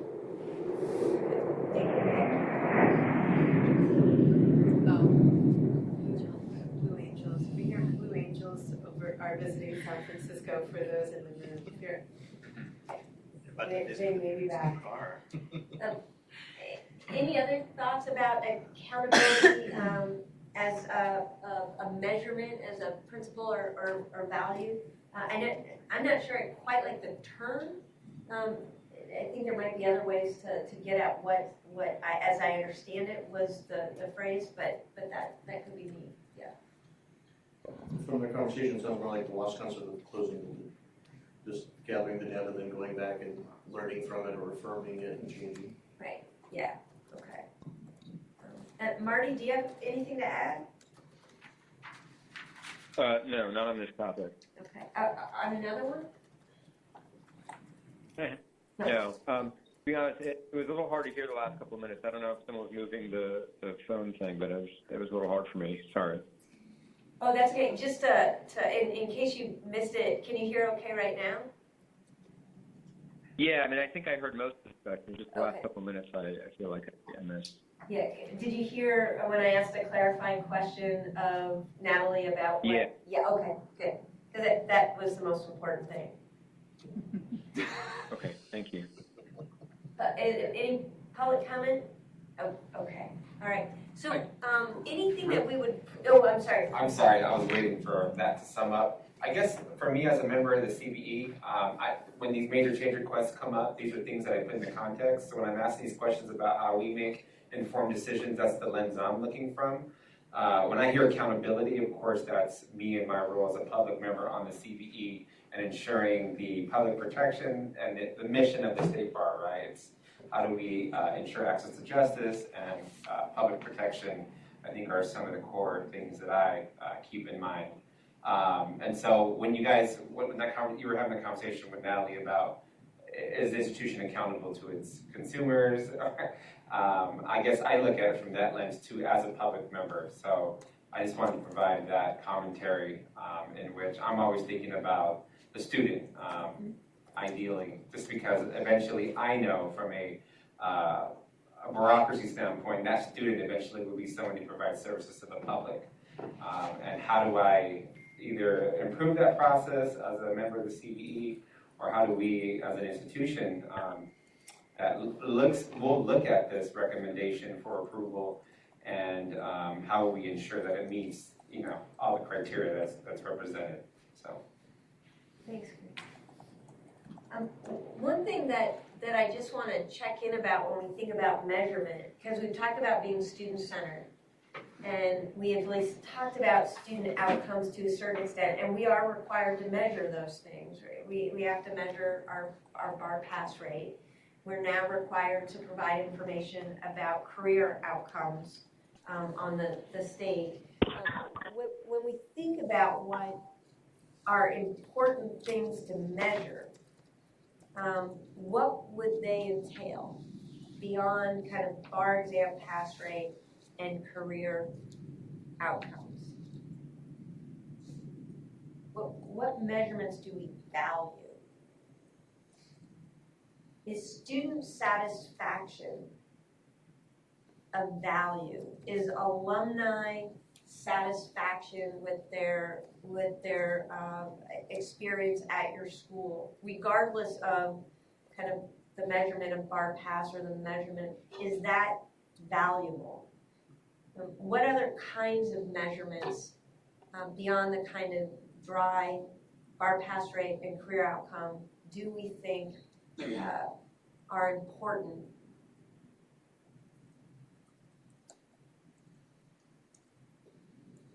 Yeah, Jay. I've always had difficulty with the 60-61 data, especially for employment, because I think it biases positive or negative, because we have to ask them, they have to respond. I'm not sure if it's useful data or if it's misleading data, because of that bias. Those that have jobs that are happy, make sure to respond immediately. Those that do not have jobs, don't, because usually they're looking for a job. So I think there's a bias to it. I'm not sure whether data is important, especially when it's based on their personal satisfaction, because that changes. Internally we've learned that we have to do our student surveys in between the time they have their last class and before they sit for their final. That's when they give us the most honest view.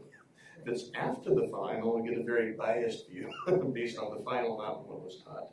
So I don't know But again, those things that are measurable, that would matter, other than just a popularity contest. Are there any metrics that you think are of value on the student outcome or student experience side?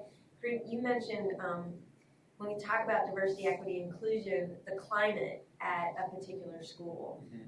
The fact that we have a diverse school doesn't mean that our climate at the school is inviting, or that it speaks to kind of the multicultural experience of the students. And so if we think diversity, access and inclusion and equity are important, do we need to measure whether or not the students are experiencing the institution as one that is inclusive in the classroom, in the student services, whatever the case may be? Do we need to measure the other kind of values we're putting out there? I think what's happening in academia and even in our communities is that the social-emotional impact and trauma that people have assumed has becoming much more of an issue than we have ever thought before. So when I look at it from a K-12 lens, the climate is measuring suspensions, expulsions, and that type of recourse, and how often and what rate that is taking place, because that is impacting ultimately access to quality education. So to look at it from this higher level view, I think you bring up some very valid points about how are we moving to this place and what metrics are we using to measure how we're moving to this place in regards to the bigger scheme of providing access to justice. So I'm not familiar, I'm kind of just looking at it from a different lens, of course, because of not only I sit in the CBE, but I have experience at the local level within the K-12 environment. But my understanding is that both of the systems kind of overlap in the way we measure and that we look at, growth and progress and how do we set benchmarks that are attainable, and also being intentional, right? Not just doing it a check a box type of deal. So. Yeah, thank you. Other thoughts on metrics that would be important beyond career outcomes and bar exam pass rates? Anything from the public? I think as we start to identify kind of affordability and access and inclusion, that if those are values, then it seems that, and we're making evidence-based decisions, then we have to think about what does that mean for terms of measurement and accountability to those values,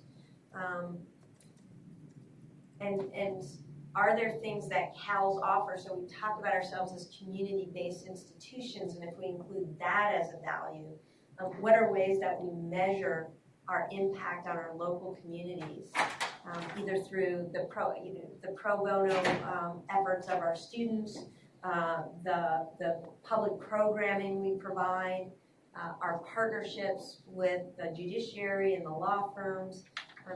Are there ways for us to communicate about those kinds of things through the types of measurements that might be embedded? If we're going to put those in there as values and they're going to bleed down into the rules and guidelines, then it seems that there'd be measurements associated with that kind of work. Yeah, Jay. I think it goes back to our evidence-based decision-making process, where again, this unique to each institution. I think that's why I'm having difficulty with the generic one. Yeah. But I think for our institution, we evidence it based on our interactions. We have a clinic for IEPs, individual educational programs in Los Angeles, LA Unified. So we can quantify how many IEP meetings have we had, how has that helped so many families in the community. Also, like many of the CALs, we open our campus to the community. So we host MCLE events, cultural competency events throughout the year. Right. We can quantify those. We can quantify how many people are attending them. Right. That we can do.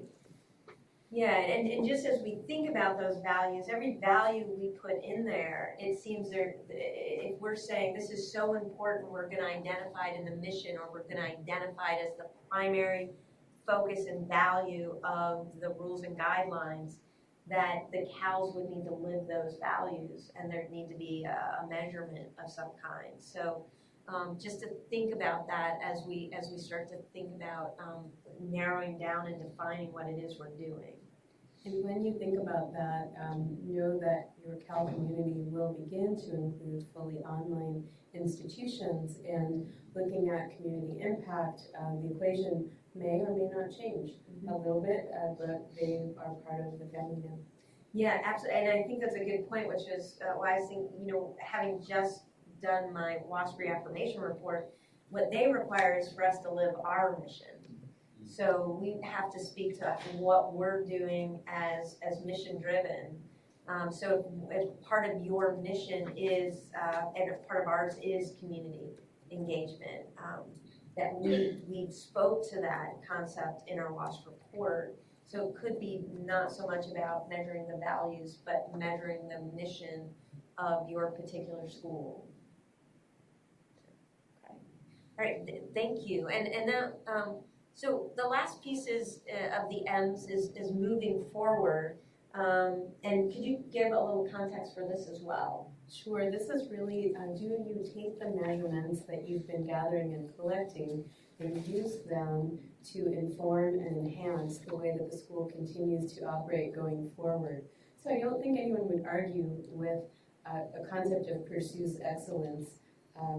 He does not want to pursue excellence, but really just saying, do you devote the resources, the time, the openness to change if that's what's required, to take advantage of what you've learned through your measurement process? And do you do so in a reasonable time period given what's required for the change that you uncover? Some might be able to be implemented very quickly, others may be more challenging.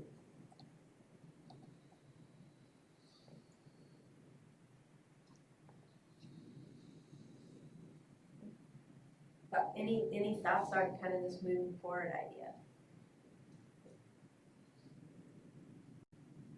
And it does sound a lot like that closing the loop that that WASC always brings up, that it's not enough to collect data, how you use it to meet that continuous improvement idea is key.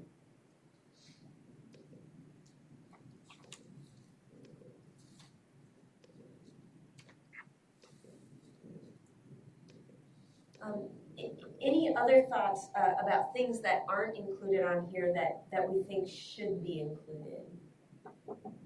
Values, or we don't even have to think about it in missions, materials, measurement, and moving forward. I mean, when I look back at all of the things that we identified from the morning, not everything is included in there. Innovation and creativity, flexibility. We talked a little bit about preparing graduates for practice, or the idea of preparing them for their next level of training, so that we did embed that into that materials and methods idea. Social responsibility didn't necessarily fit directly in there, although it can certainly come up in the context of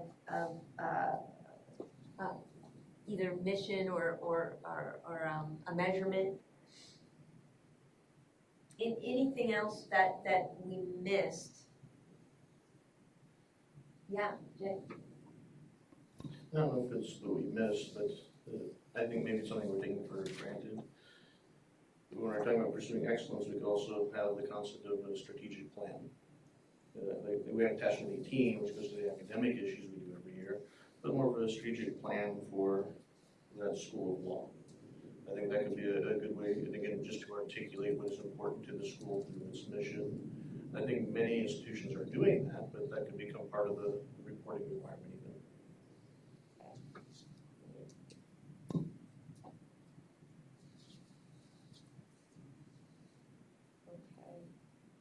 Other things that are missing when we think about values that we want to guide this process?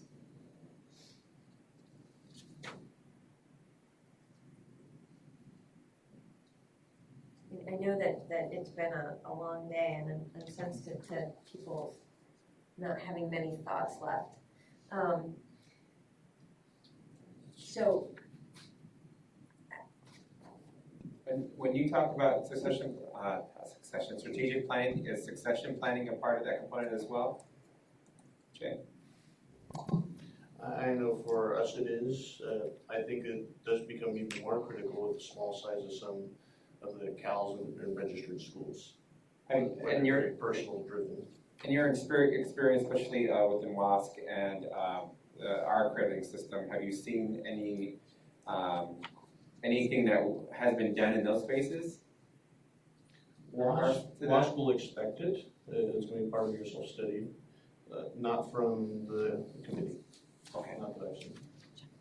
Okay. Thank you.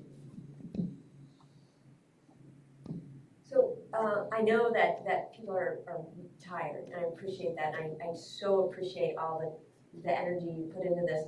I would like to do one more piece before we go, just to start the conversation so that you leave here thinking about it before we come back on Thursday.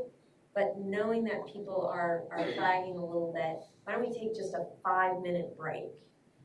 Let people stretch their legs, get some water, whatever they might need to do, and then we'll come back and we'll talk about the framework for doing this work.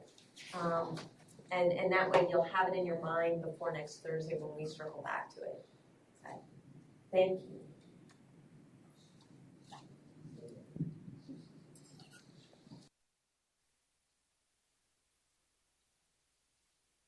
Differently in the rules or guidelines that they've created to kind of make that concept of diversity come alive. And that way we can leave here today with both an idea of the kind of process we're thinking about using, or at least a broad base, but we need to fill it in a little bit more. Also an example of, as we really do nail down these ideas and values, kind of how that might play out differently for our rules and guidelines, and how it might inform what we put in and what we don't based on the example that we see. So I know that again, Natalie, you created some slides to helpfully give us a framework, or at least Yeah, so I'll ask for some help from Yasha to start from slide 15, please.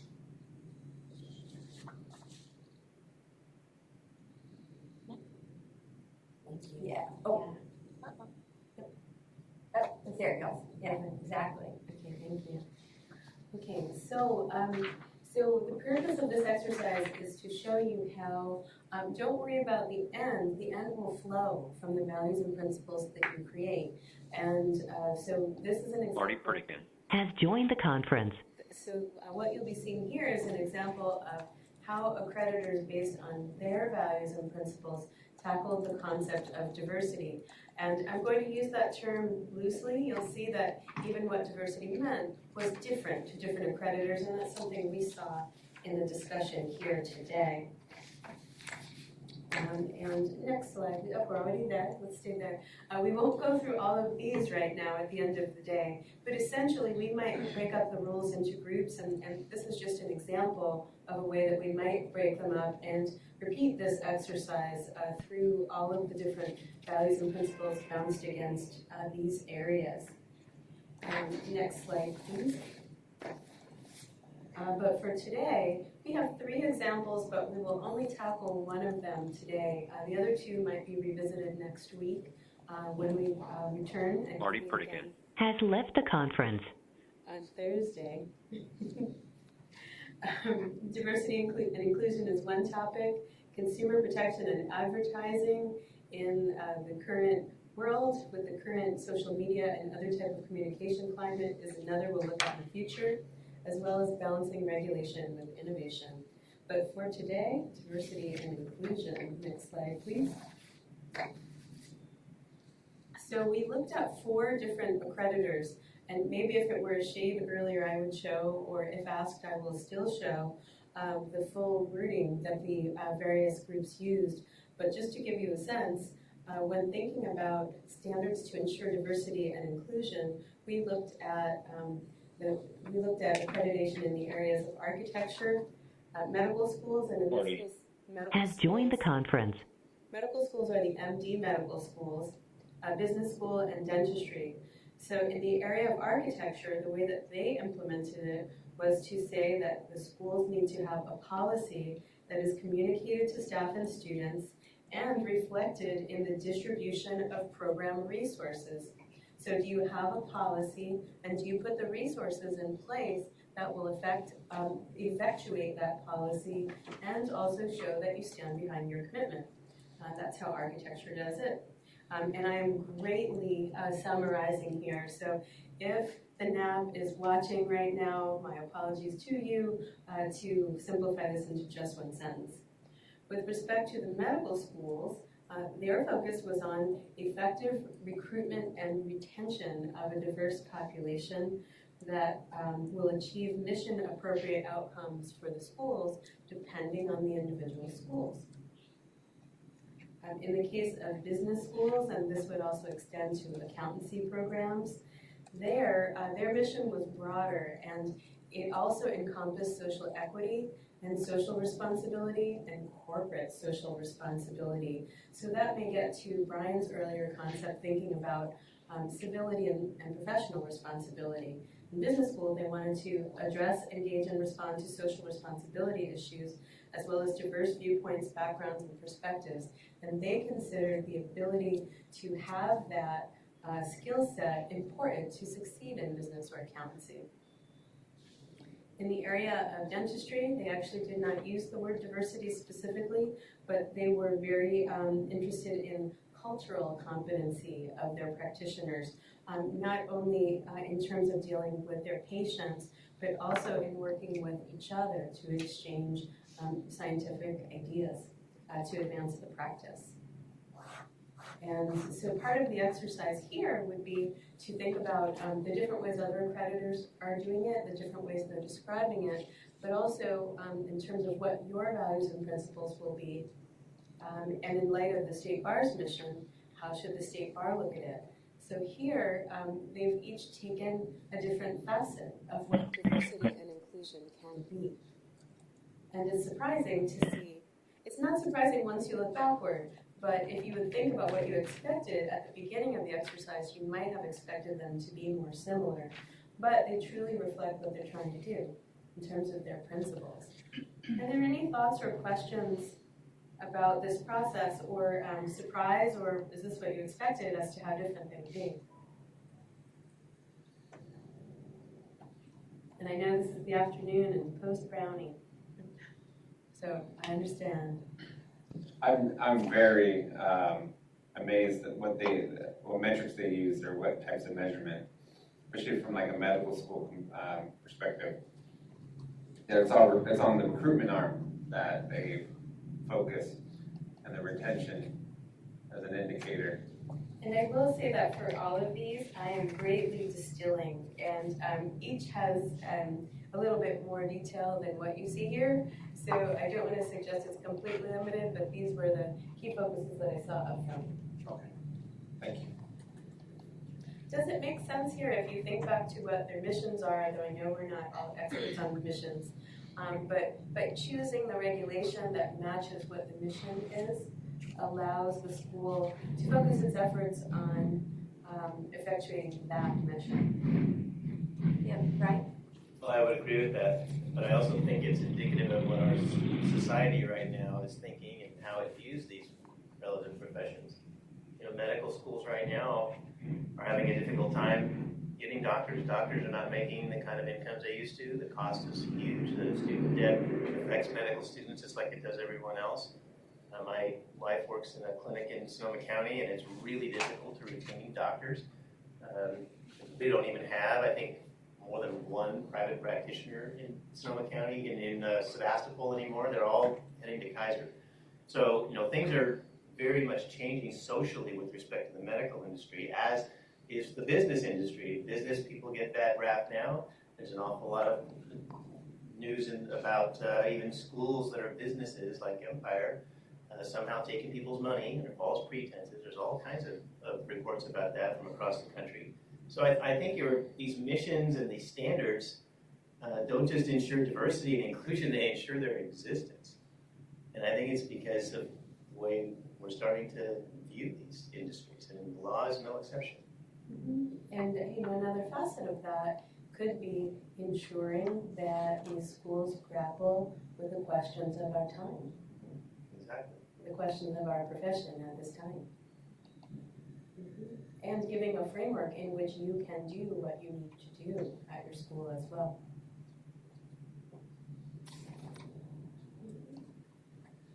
Other thoughts?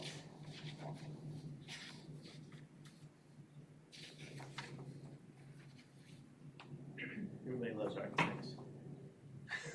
So one thought I have, just as we start to think about this in a holistic way, kind of what we identify as mission or value, and then how that might play out as to the kinds of rules or guidelines that emerge as a result. When you go back to the Access and Inclusion Committee for the State Bar of California, it was a broad mission, but you imagine that it's very much about pipeline into the legal profession, to diversify the legal profession, to make sure that the lawyers and the judges reflect the communities in which they're working. If that is the core kind of concept that we're thinking about when we're thinking about diversity, then that makes kind of licensure important and core.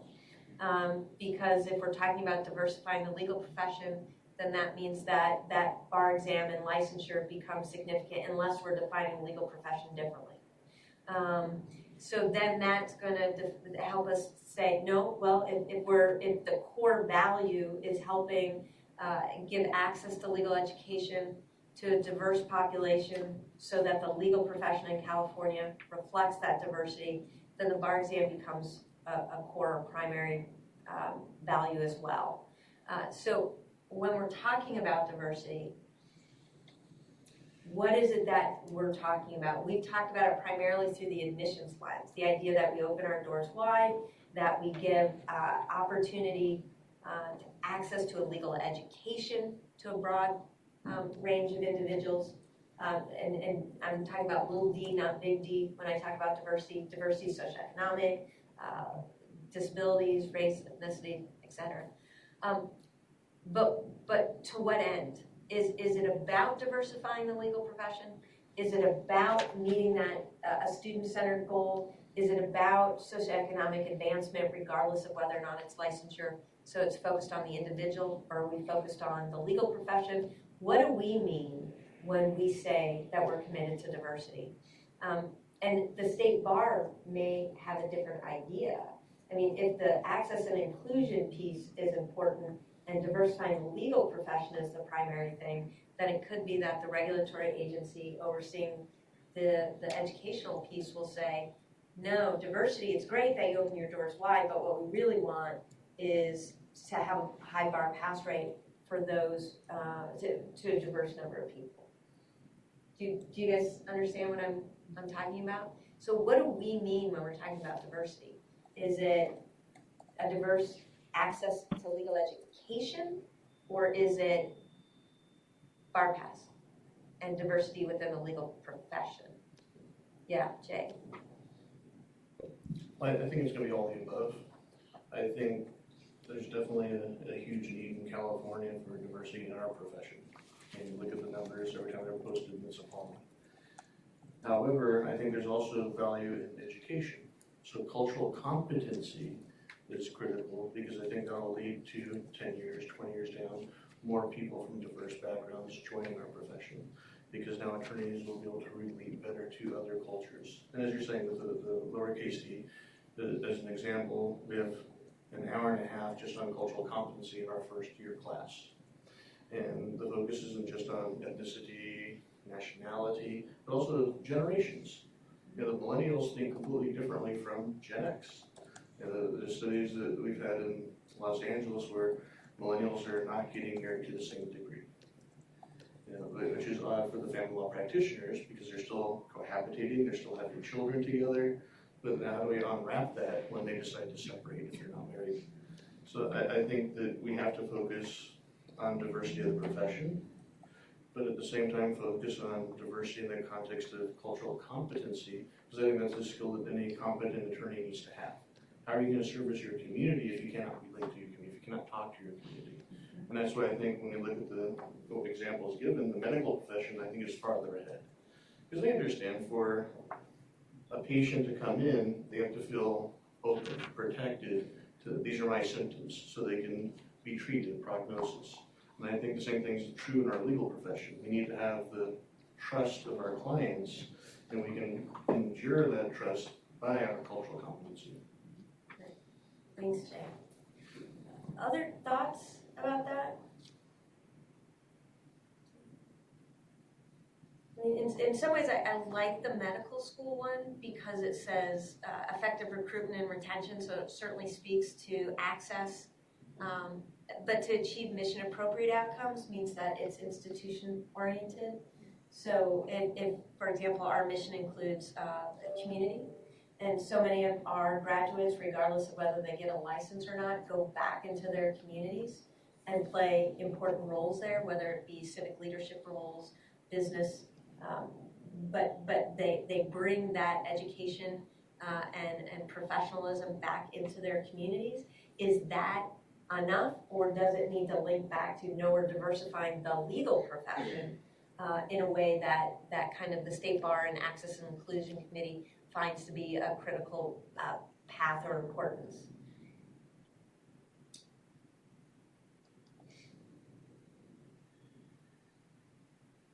So I just, yeah, in public comment, if there's.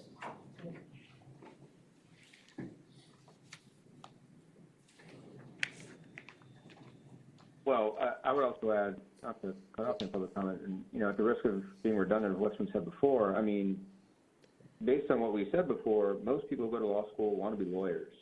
Although there certainly is benefit to giving people access to legal education, if their goal is to become lawyers and we're not serving that, that's also an issue. So if CALs are admitting a higher percentage of diverse students than traditional schools, ABA schools, but those students are not completing at higher rates than others, that's it's obviously a problem. The tricky thing is some of those things may well be beyond the control of the school. And so, to make an accreditation standard that you have to have a certain retention rate of certain populations is dicey. But it's, I think we need to take seriously that it's not just the getting into law school, it's becoming members of the profession. Thanks, Marty. Yeah. And Elizabeth? Jackie? Oh, yes. This is Donna. If I could just follow up actually on what was just said. I think that sort of having a specific number requirement isn't necessarily something that we would expect to regulate, but rather this ties sort of very nicely to the one of the projects that we've been looking at, which is are there good programs in California law schools, in other law schools, to improve the retention of students of diverse backgrounds, which includes things that sort of makes it feel like an inclusive environment, that the student is wanted and that the student belongs there, and figuring out sort of what those kinds of programs might be to assist in retention. And so I would think that would be more the kind of thing that we would be looking for, is that the schools are sort of continuously seeking to improve their methods of improving retention of those people of diverse backgrounds, but setting some criteria. I think you're right. There are factors beyond your control.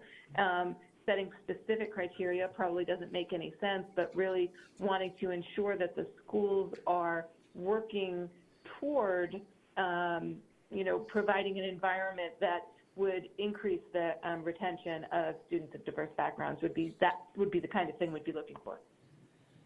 Thank you, Donna. And Elizabeth?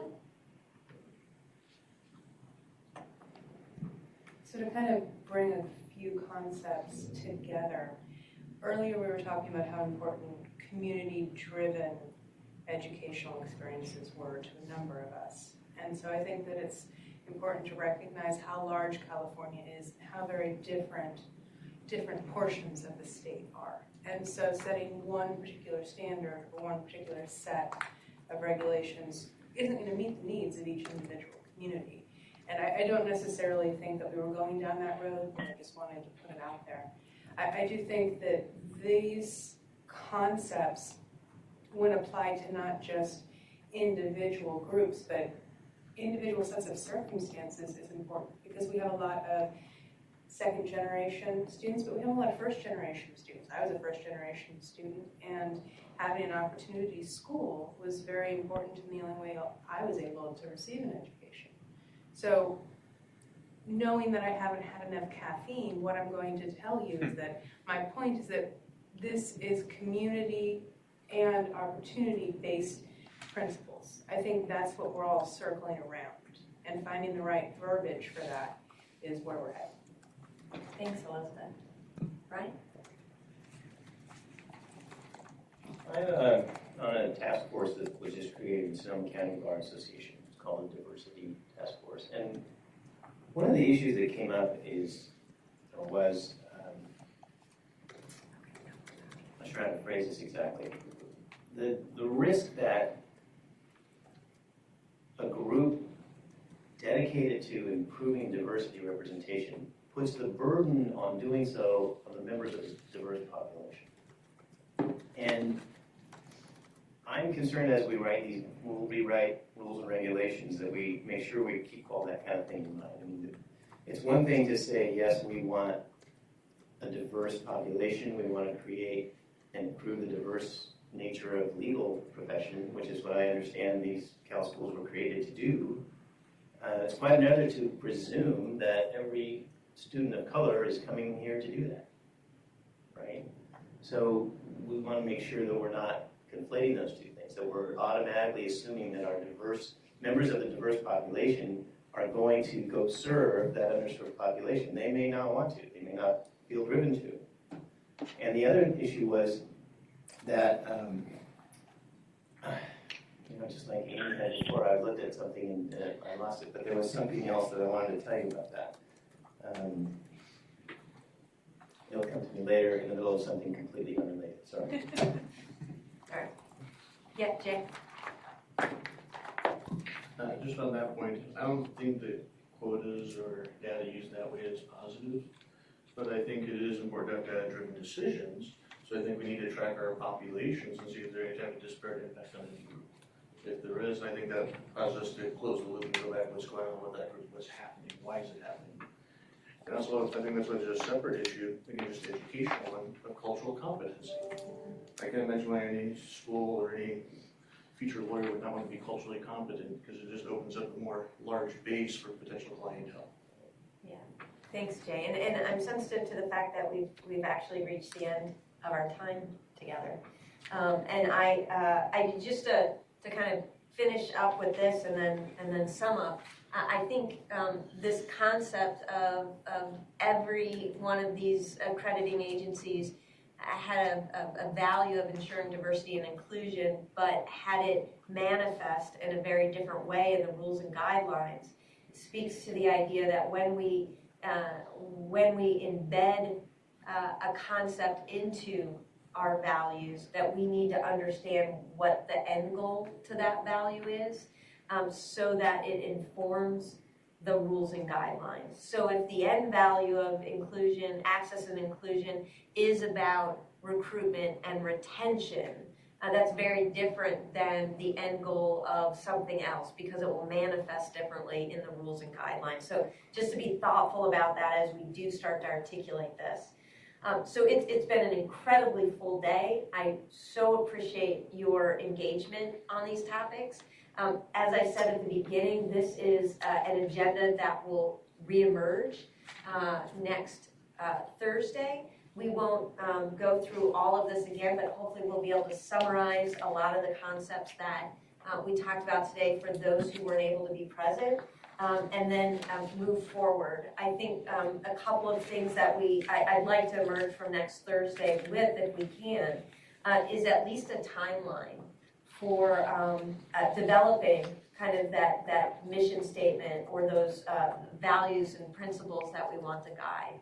Because until we finish that work, we can't then move forward with the next step, which is really taking those values and looking at the rules and guidelines and seeing where we're falling short and where we need to do some substantial revisions. So my hope is that we can complete this conversation next Thursday and actually make a commitment as a committee to really buckle down and complete at least a draft mission or vision or goals, whatever template we decide to use by a particular date. And certainly including as many of the stakeholders as we can in that process to make sure that we have really solid decision making. So I will entertain a motion to adjourn. So move. All right. Thank you again, everyone. I appreciate your attention, and I will see you in less than a week. Thank you, Jack. Thank you. Thank you.